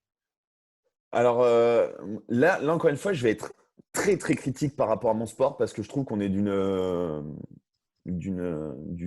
une bêtise totale par rapport à la gym. Là, encore une fois, ça va rejoindre ce qu'on disait tout à l'heure par rapport à la notion de partage. Mmh. C'est qu'au lieu en gym de se dire un CrossFit, c'est en train d'exploser littéralement. Alors après, je blâme, mais en même temps, j'ai eu la même réflexion. Mais avec le temps, quand on voit l'évolution du CrossFit et quand on se dit, bah, finalement, regarde, ils sont en train de faire n'importe quoi, ok. Donc à un moment donné, moi, c'est la réflexion que j'ai eue, c'est ce que je disais, ils sont en train de faire n'importe quoi. Sauf que je pars toujours du principe que si tu critiques un système, c'est que tu es capable d'apporter une solution alternative ou que tu es capable d'apporter mieux ou en tout cas, tu es en mesure de t'impliquer pour que ça change. Donc et c'est ce qui fait aussi que je suis allé dans le CrossFit parce qu'à un moment donné, je me suis dit, toi qui dis toujours que la critique doit être constructive, ok, donc maintenant tu critiques, parfait. Puis l'opportunité fait que j'ai eu la chance de rencontrer Guillaume, que j'ai des collègues qui sont qui pratiquent le CrossFit, etc. Donc j'ai aidé un petit peu. Mais pour rejoindre vraiment ta question, je trouve qu'on ne surfe pas assez sur la vague du CrossFit, justement, gym, et qu'on ne propose pas. C'est dommage que les clubs de gym ne proposent pas, par exemple, des créneaux spécifiques pour les crossfitters, pour leur apprendre à développer leur gym. Dans l'haltéro, c'est ce qui s'est fait. Aujourd'hui, il y a beaucoup de clubs d'haltéro ou beaucoup de clubs de crossfit qui sont en rapport avec des clubs d'haltéro où on leur demande de prendre une licence et d'effectuer au moins une compétition dans l'année. Ouais. Alors, sans être le cas dans la gym, parce que la gym dans le CrossFit n'a absolument pas la même place que l'haltérophilie dans le CrossFit, parce que finalement, l'haltérophilie dans le CrossFit, même si la technique évolue un petit peu par rapport aux aspects de vitesse, de rapidité, d'enchaînement, etc., fait qu'on est moins dans l'aspect puriste, mais en tout cas, c'est très similaire en fait. Alors que la gym n'a rien à voir en compétition par rapport au CrossFit. Donc, par rapport à ça, je pense qu'on a vraiment des questions à se poser dans l'univers de la gym pour comment on peut interréagir avec l'univers CrossFit. Et je pense que c'est vraiment une réelle opportunité. D'autant plus que je le disais tout à l'heure, les garçons en gym, il n'y en a pas forcément beaucoup, en tout cas beaucoup moins que les filles. Et je pense que ça peut vraiment être un facteur. Là, tu vois, cet été, j'ai passé 3 semaines hier dans la boxe à Guillaume. Et le nombre de gens qui m'ont fait la réflexion, la gym, c'est génial, mais sans CrossFit, jamais on y serait venu. Donc, ce qui veut dire qu'il y a vraiment une méconnaissance de notre discipline, ou en tout cas que notre discipline, la gym, s'apparente beaucoup plus à une discipline artistique, ce qui est la réalité, ce qui est la réalité de la gym en compétition. Mais du coup, je pense qu'il y a quelque chose à faire, il y a quelque chose à réfléchir dans le sens où la gymnastique, dans ses aspects très fermés, très rigoureux, doit s'ouvrir aux disciplines extérieures. On voit que la gym, par exemple, a récupéré la discipline parcours. La discipline pole dance, là, c'est en négociation. Là, c'est un peu la lutte entre les différentes fédérations. Si je veux faire un parallèle, et je crois que c'est un parallèle que vous avez fait, Guillaume, sur le MMA, quand il y a eu le MMA. Là, je ne sais pas en Suisse ce qu'il en est, mais en tout cas, en France, c'est le gros sujet du moment où est-ce qu'on doit autoriser le MMA ou pas, et où tous les clubs de boxe, de grappling, etc., sont en train de dire « Ouais, mais tu te rends compte, si on autorise le MMA, on va perdre des adhérents. » Mais non, en fait, pas du tout. Au contraire, vous allez gagner en nombre d'adhérents. C'est clair. Parce qu'un mec qui fait du jiu-jitsu va peut-être aller faire du judo, aura peut-être besoin de faire du karaté, aura peut-être besoin de faire, je sais pas, je suis pas assez connaisseur, mais Krav Maga, j'en sais rien, mais sera obligé d'élargir son champ de compétences alors qu'il n'y serait pas allé juste dans sa pratique de karatéka ou dans sa pratique de judo. Mais vu qu'il va se mettre au MMA, il va être obligé de diversifier en fait ses activités. Donc on va toucher peut-être un public qui est nouveau. Donc je pense qu'il y a vraiment une question à se poser là-dessus sur qu'est-ce que la gym aujourd'hui, comment on peut interagir avec l'univers et le milieu CrossFit. Pour il y a vraiment des questions. Par rapport à ce que tu disais avant en termes de cycle d'entraînement avec différents athlètes, etc., peut-être que c'est un petit peu pareil sur un niveau un petit peu plus global où on change un petit peu de cycle de manière générale et il y a les disciplines qui ont su s'adapter, par exemple l'haltérophilie, pour accueillir cette nouvelle vague de pratiquants potentiels grâce au CrossFit, mais qui a demandé bien sûr un ajustement parce que voilà, ils arrivent peut-être avec certains défauts techniques qu'ils n'auraient pas eu s'ils étaient arrivés sans le CrossFit, mais en même temps, ils seraient peut-être jamais arrivés si c'était Mais il pas ne au serait jamais travers. arrivé non plus. Ouais, exactement. Et donc, la nécessité de s'adapter à cette nouvelle vague, en fait, cette nouvelle ère, pour, comme tu as dit, en bénéficier plutôt que de fermer la porte et dire non, non, nous, c'est la gym, on reste comme ça, on ne touche pas au CrossFit. Et il faut vraiment essayer de faire le pont, quoi. Ouais, en fait, on veut tellement pas. Je pense que le milieu de la gym est tellement un milieu fermé où on veut tellement pas dénaturer notre discipline parce qu'il il faut bien se mettre en tête qu'il y a des gens qui découvrent la gym, mais il faut pas oublier que la gym est l'un des sports avec l'athlétisme les plus vieux de l'histoire du sport. C'est-à-dire que lors des premières Olympiades, des premiers entre guillemets Jeux Olympiques, la gym existait déjà. Et pourtant, ça remonte à l'Antiquité grecque. Je veux dire, voilà, tu vois, on est vraiment sur des centaines d'années, quoi. Sur des centaines, voire même des milliers d'années. Donc, je pense que ça, c'est vraiment culturel de vouloir fermer notre discipline et de se dire ouais, mais tu te rends compte, le CrossFit, ils sont en train de dénaturer. Mais non, mais en fait, ils essayent de pratiquer la gym à leur manière. Peut-être que justement, en allant à leur rencontre, peut-être en leur apportant de la méthodologie, peut-être en leur apportant de la connaissance, de la compétence, peut-être qu'ils vont être amenés à changer. Tu vois, cet été-là, j'avais des discussions avec des crossfitters et je me suis fait fusiller sur les réseaux sociaux. Alors, les gens n'ont pas fait de manière très maligne et très intelligente en me disant « Ouais, mais de toute façon, toi, tu arrives avec ta dimension de gymnaste où ça se fait tout en strict, tout en hold, etc. » Je les ai laissés dire, je leur ai dit « Je vous annonce, je pense pas me tromper en disant qu'au prochain Games, il y aura du handstand hold. » Il se trouve que 6 mois après, épisode des Games virtuels, épreuve numéro 6, handstand hold. Donc, je n'ai même pas pris la peine de répondre individuellement à ces personnes-là. J'ai fait un post en leur disant à tous les abrutis qui m'ont expliqué que le hold ne servait à rien, que le street, même si ça commence à être un petit peu plus tendance dans le CrossFit parce qu'on a compris que c'était important, ne servait à rien. J'ai mis un espèce de smiley. Tu vois, le smiley n'était pas assez grand pour dire à quel point je me réjouissais du niveau de conneries qu'ils avaient pu raconter. Ouais. Et surtout, j'ai trouvé ça génial de me dire, putain, finalement, le CrossFit évolue dans le sens, dans un intérêt où la qualité du geste va être priorisée par rapport à la vitesse d'exécution. Après, on aura toujours des tractions butterfly, on aura toujours les muscle-up avec keeping aux anneaux. Ça ne changera pas, mais c'est pas grave. Si c'est abordé, si c'est appris avec une bonne manière, une bonne méthodologie, ça n'est absolument pas grave. Par contre, ce qui est grave, c'est que ça ne soit pas abordé dans la bonne logique, dans la bonne méthodologie. Et là où je trouve ça un petit peu dommage, c'est que finalement, la gym est fermée de son côté. Mais quand je vois le niveau de bêtises, alors surtout en France, quand je vois le niveau d'intelligence de certains dans l'univers du CrossFit qui viennent t'expliquer que faire des pull-ups avec l'élastique, c'est super intéressant parce que ça permet de négliger la contrainte et de mettre du rythme. Ouais, ça permet surtout aussi de t'exploser les épaules. Et puis après, qui vont dire « Ouais, mais pourtant, j'ai vu que sur tes vidéos, toi, tu utilisais des élastiques. » Oui, j'utilise des élastiques, mais par contre, dans une méthodologie, pas en tant que méthodologie de travail, mais dans une méthodologie particulière, j'utilise à un instant T l'élastique pour telle raison, mais pas en tant que méthodologie de travail. Ouais, on en revient à faire du mimétisme sans comprendre le contexte et le domaine d'application de l'exercice.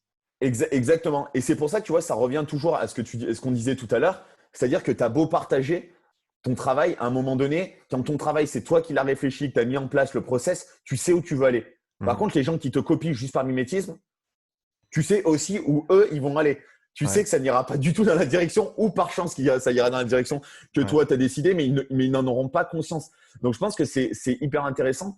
Et c'est pour ça aujourd'hui que ça a le don de m'énerver, surtout en France. Tu vois, on a eu cette discussion. Ça a énervé d'ailleurs un peu Guillaume cet été parce que après il le sait, hein, il a sa communauté, mais il a aussi des haters, il se fait défoncer dans tous les sens. Sauf que ce qu'on ne peut pas lui reprocher, c'est son niveau de compétence et son niveau de connaissance.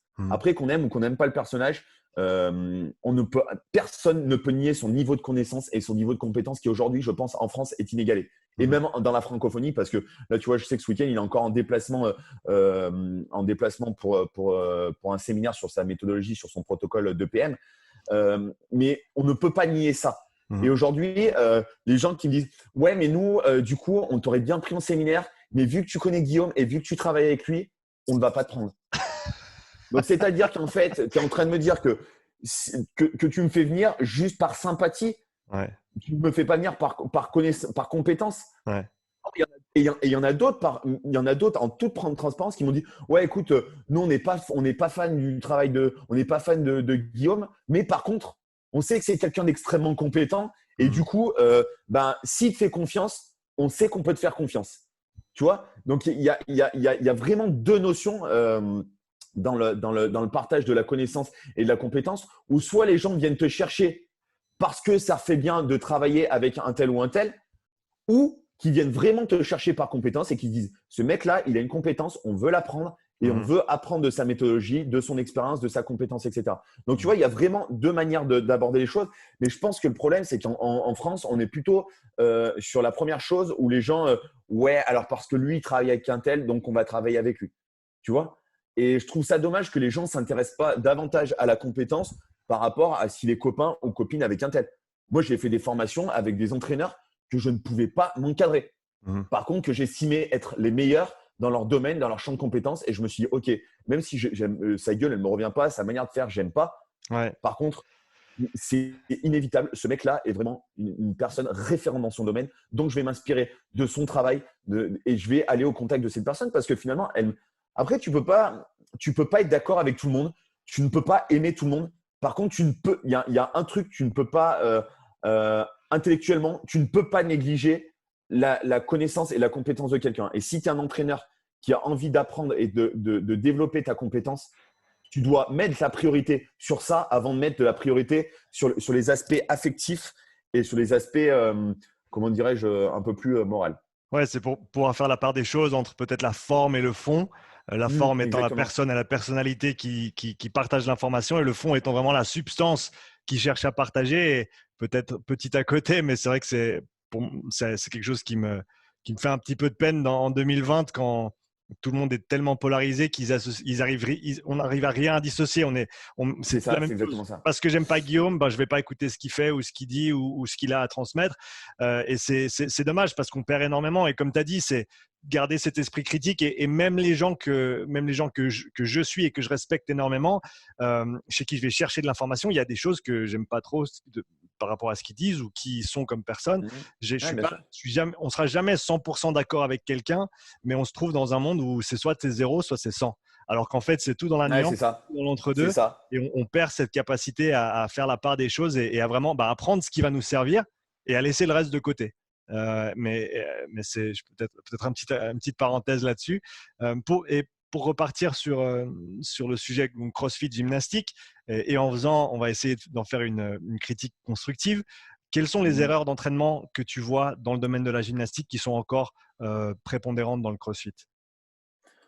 Donc, tu veux dire quelle erreur on peut faire dans le CrossFit par rapport à la méthodologie d'apprentissage gym, etc. Voilà, qu'est-ce que toi tu vois qui est encore fait, on va dire, faux, entre guillemets, mais tout en essayant d'y apporter quelque chose de constructif?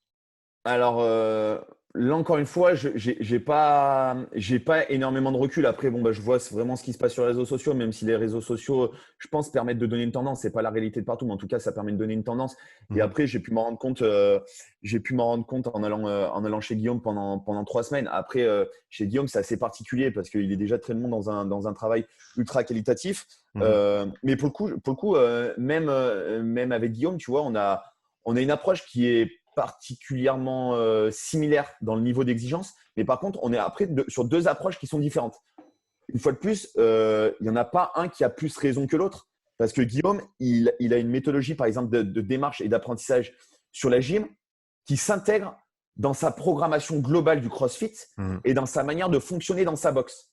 Donc, si tu veux, mais on s'est rendu compte que moi, par exemple, tu vois, pendant 3 semaines, j'ai fait des interventions auprès de ses adhérents, etc. Et les adhérents m'ont dit « Ah, c'est génial, on change de méthodologie et ça nous permet d'avoir une autre vision. Et moi, ce que je leur ai répété, je leur ai dit « Attention, ce n'est pas ma version plus que celle de Guillaume qui a raison. C'est deux visions différentes. Mais encore une fois, que ça soit ma vision ou celle de Guillaume, Guillaume, il fait toujours les choses avec intelligence et avec réflexion. C'est-à-dire quand il met quelque chose en place, derrière, il y a un véritable suivi, il y a une connexion entre toutes les choses qu'il va pouvoir mettre en place. Pour être un petit peu plus centré sur ta question, ce que j'ai pu me rendre compte, c'est qu'en fait, les gens dans le CrossFit, étant donné que c'est une discipline qui est relativement jeune, s'inspire beaucoup de ce qu'ils voient sur les réseaux sociaux, etc.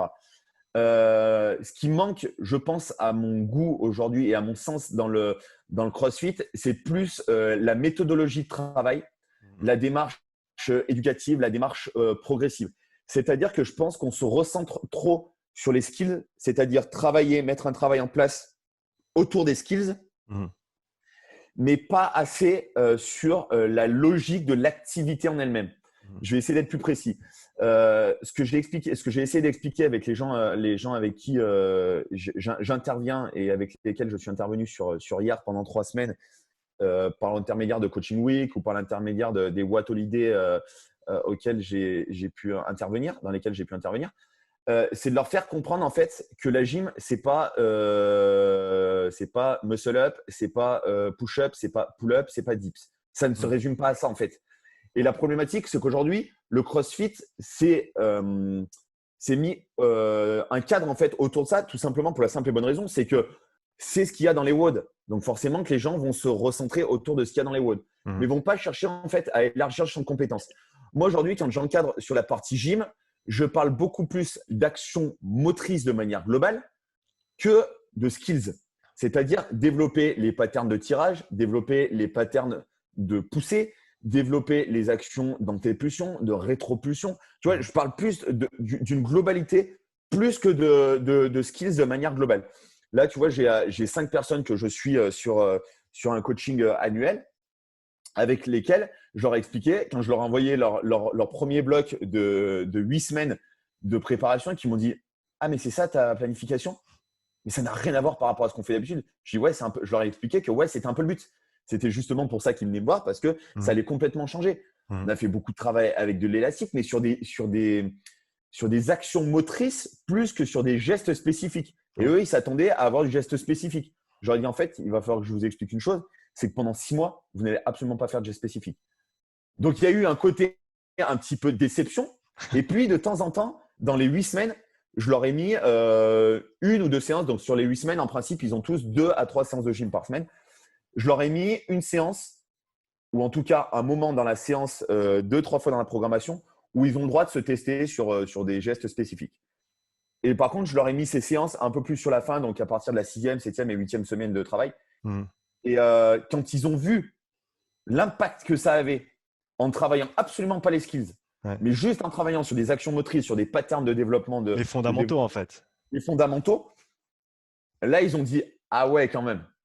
Tout simplement parce qu'on ne leur a pas appris et on ne leur a pas inculqué dans leur apprentissage, ce qui est normal, hein, parce que le CrossFit est encore jeune et il n'y a pas encore toute la méthodologie qui est des différentes disciplines qui a pu arriver dans toutes les boxes.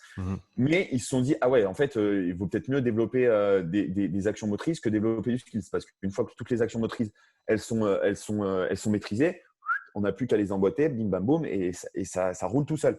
Ouais. Donc, en fait, je pense que c'est plus de la méthodologie de travail et peut-être aussi de l'enrichissement par du circuit éducatif. Ça, c'est quelque chose qui est très connu dans l'univers de la gymnastique, c'est-à-dire de mettre en place des petits circuits éducatifs sur 5-6 ateliers qui vont permettre de développer un skills et qui vont permettre d'apprendre un skills à travers différentes mises en situation.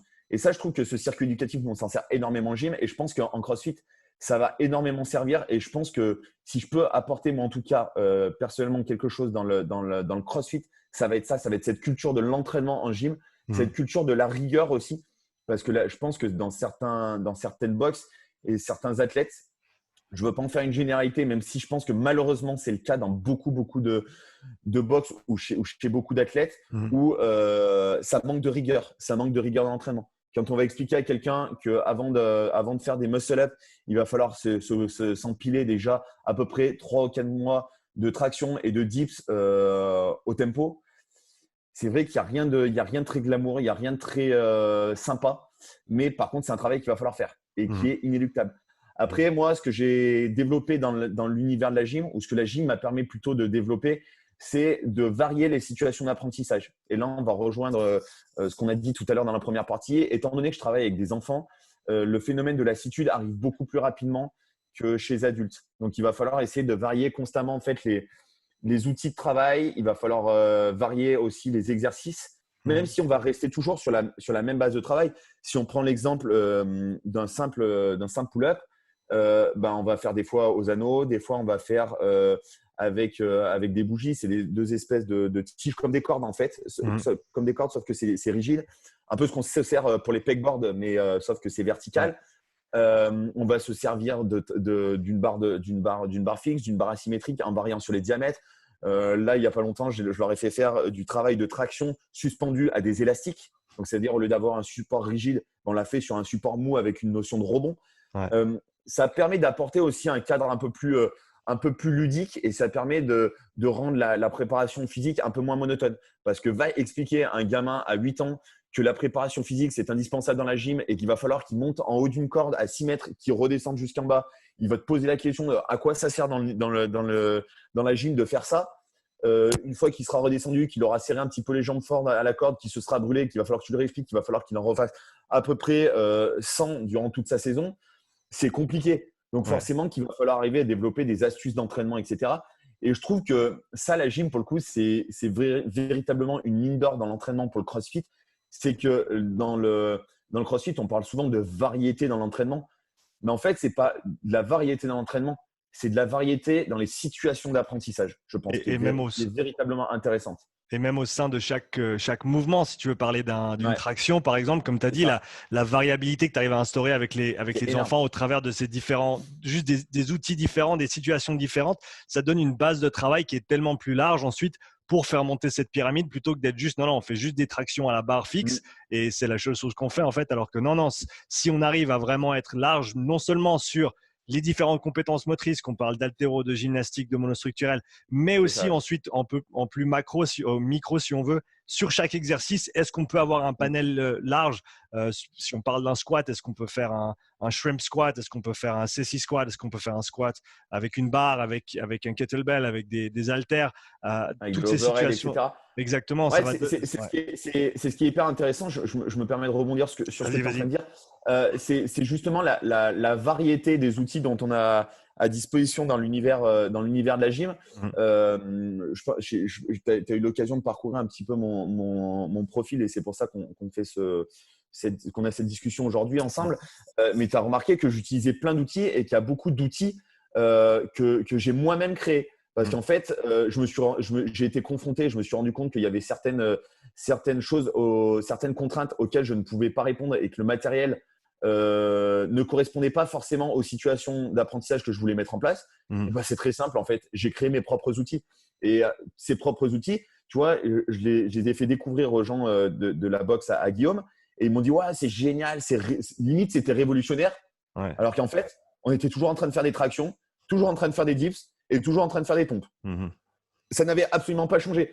Et Guillaume, ça l'a fait sourire en disant mais vous foutez vraiment de ma gueule. Parce que quand je vous fais faire des tractions, des dips, du strict, etc., ça vous saoule. Thibaut est en train de vous faire exactement la même chose, simplement parce qu'on avait varié les supports en fait. Et eux, le fait de varier les supports, ils avaient l'impression qu'on révolutionnait véritablement le travail, alors qu'en fait, non, on avait juste modifié les supports. Donc, ce qui veut bien dire en fait que simplement en modifiant les supports d'apprentissage, déjà, ça a un impact qui est absolument énorme. Ça permet de casser cette monotonie. Et comme tu disais, même des fois, un simple exercice va faire du deadlift. Tu fais du deadlift avec une barre, tu fais du deadlift avec une fat bar, tu fais du deadlift avec des kettles, avec une plate. Il y a tellement de manières de stimuler différemment les méthodologies d'apprentissage que je pense que la gym a vraiment une très, très grosse richesse à apporter au CrossFit, tant dans la rigueur et dans la discipline que cela peut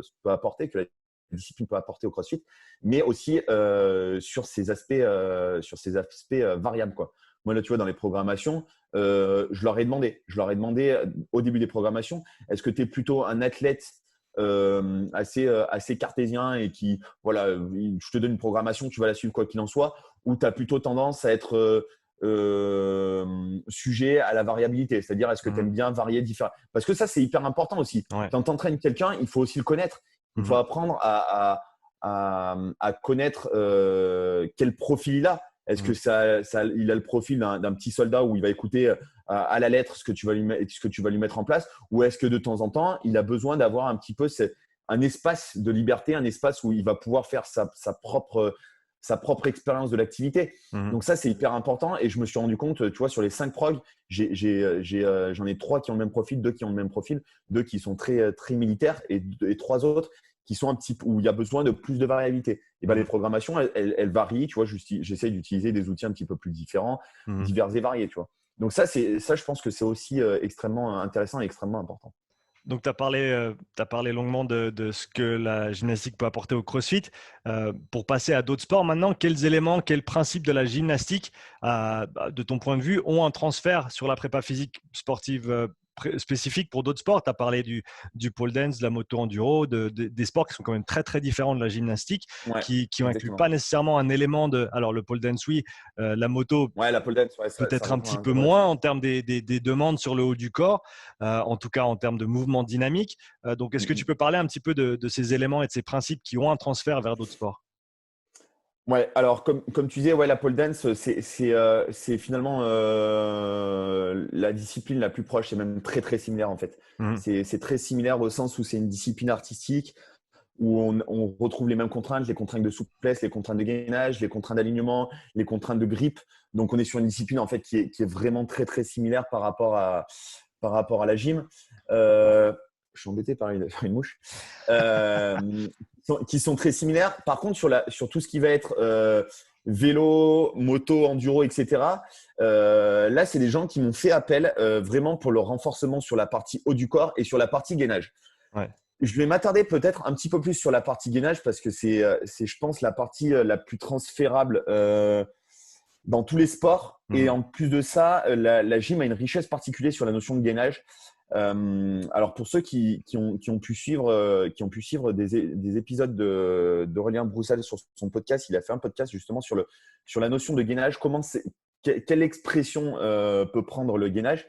Et je trouve que dans ce podcast, c'était très bien décrit, où il expliquait en fait que le meilleur gainage, en fait, c'était le gainage en mouvement. Et or, dans toutes les disciplines, le gainage s'applique dans un gainage de mouvement et non pas dans un gainage statique.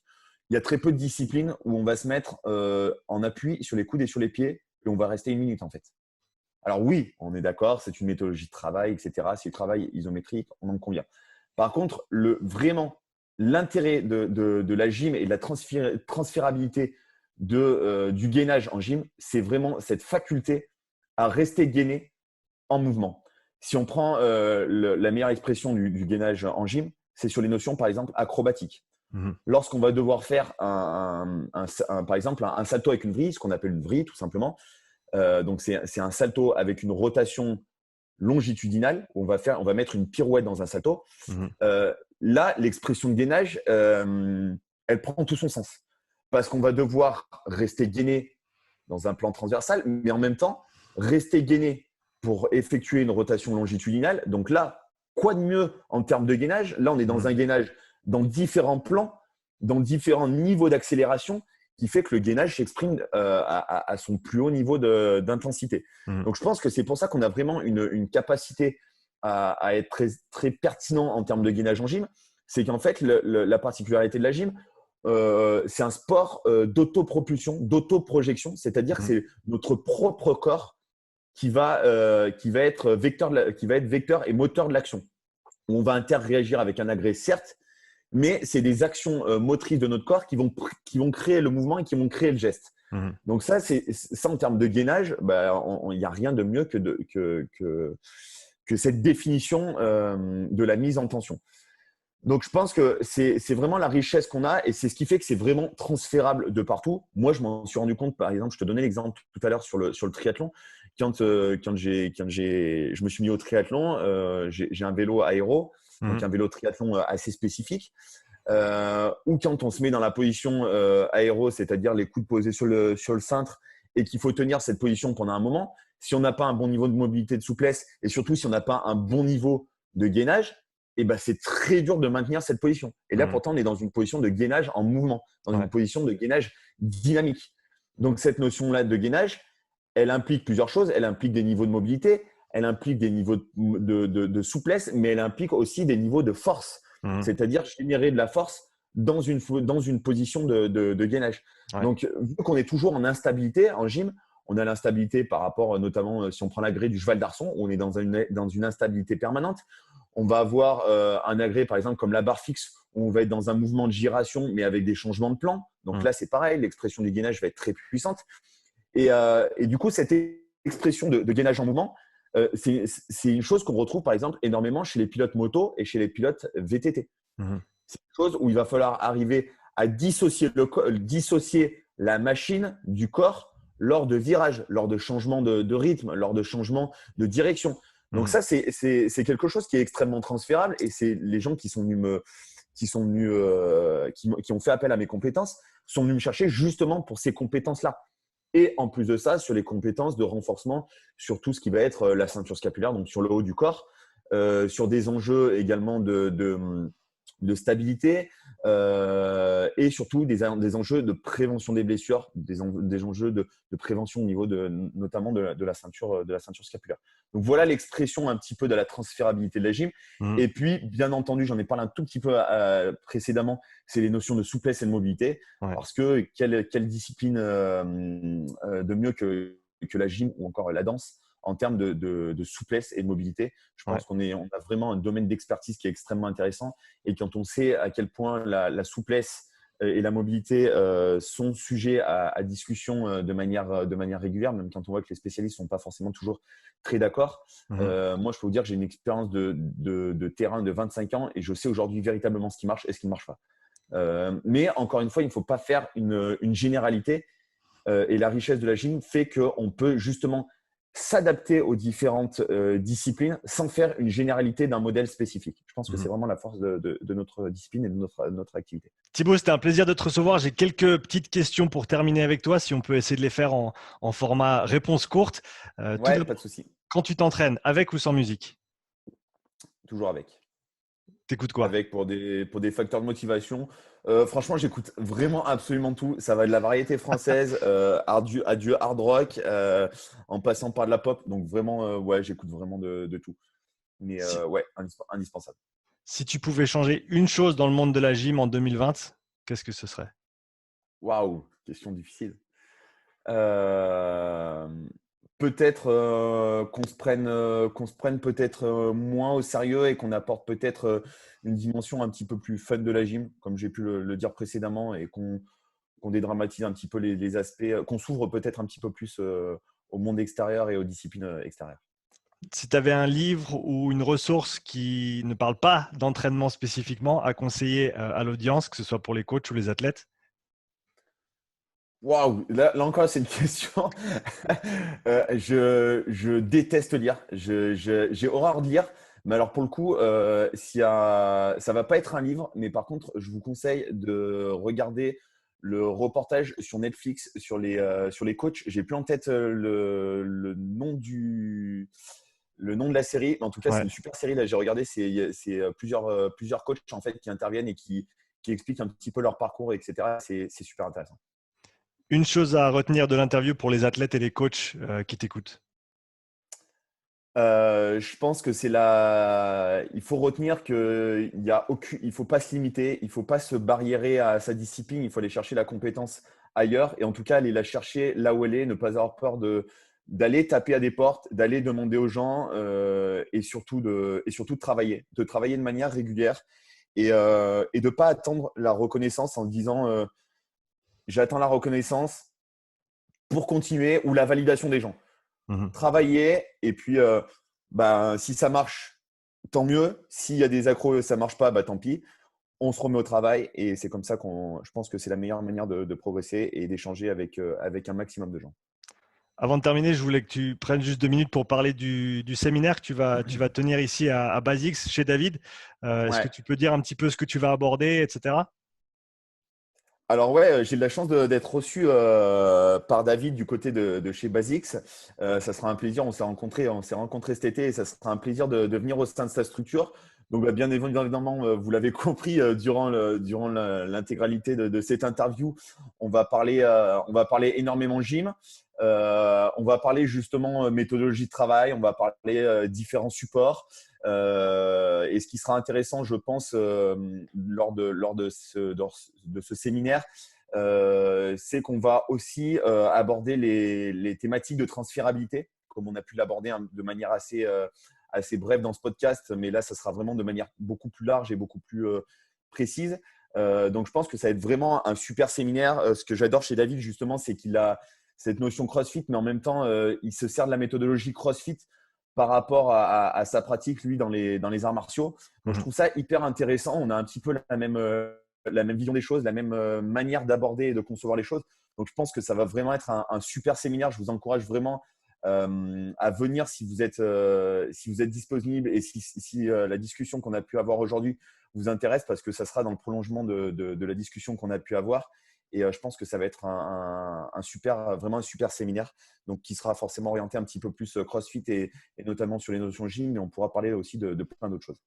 Ouais, donc pour tous ceux qui sont soit en Suisse, soit pas trop loin de la Suisse, soit qui sont prêts à voyager, je mettrai le lien dans la description du Ouais, podcast pour super, ceux c'est qui sont top. intéressés à participer à ce séminaire. Thibaut, merci beaucoup pour ton temps aujourd'hui. Où est-ce que les gens peuvent te trouver sur les réseaux? Alors, sur les réseaux sociaux, je suis particulièrement présent sur Instagram. Donc, Thibaut Soubera, je te donnerai également le lien. C'est aussi simple. Thibaut, Thibault, Soubera, Soubeyrat. Vous me trouverez facilement sur les réseaux sociaux. J'ai ouvert également une deuxième page qui est vraiment beaucoup plus consacrée aux routines d'entraînement, aux routines de travail plus orientées pour le CrossFit avec des WOD de temps en temps que je mets en poste. C'est TS Gymnastics Concept. Donc là, pareil, je te donnerai le lien pour que tu puisses l'intégrer si tu le souhaites. Absolument. Et en principe, voilà, je suis très présent sur les réseaux sociaux. Donc, n'hésitez pas à m'écrire si vous avez des questions, si vous souhaitez discuter programmation, etc. Je me ferai un plaisir d'y répondre. Voilà pour ce qui est un petit peu des réseaux sociaux. Je suis un petit peu sur YouTube, mais ça prend beaucoup de temps et je n'ai pas forcément assez de temps à y consacrer. Mais par la suite, j'aimerais développer un petit peu plus ce secteur. Donc, voilà, vous pouvez me retrouver. Merci à toi Thibaut pour cette super conversation et de nous avoir donné une petite intro, une petite vue dans ton monde de la gymnastique. C'est vraiment super. Écoute, je te remercie en tout cas 1000 fois pour l'invitation et je vous encourage vraiment à suivre ton travail parce que moi, ça fait peu de temps que je te suis, mais en tout cas, depuis le peu de temps que je te suis, je trouve ça hyper intéressant et c'est surtout génial que tu puisses donner la parole à des acteurs divers et variés du monde du sport et que tu puisses permettre à chacun de faire découvrir un petit peu l'univers qui est le nôtre. Donc, en tout cas, merci à toi. C'est un plaisir. Merci Thibaut. Bonne journée à Pas toi. de souci. Salut, Ciao. ciao.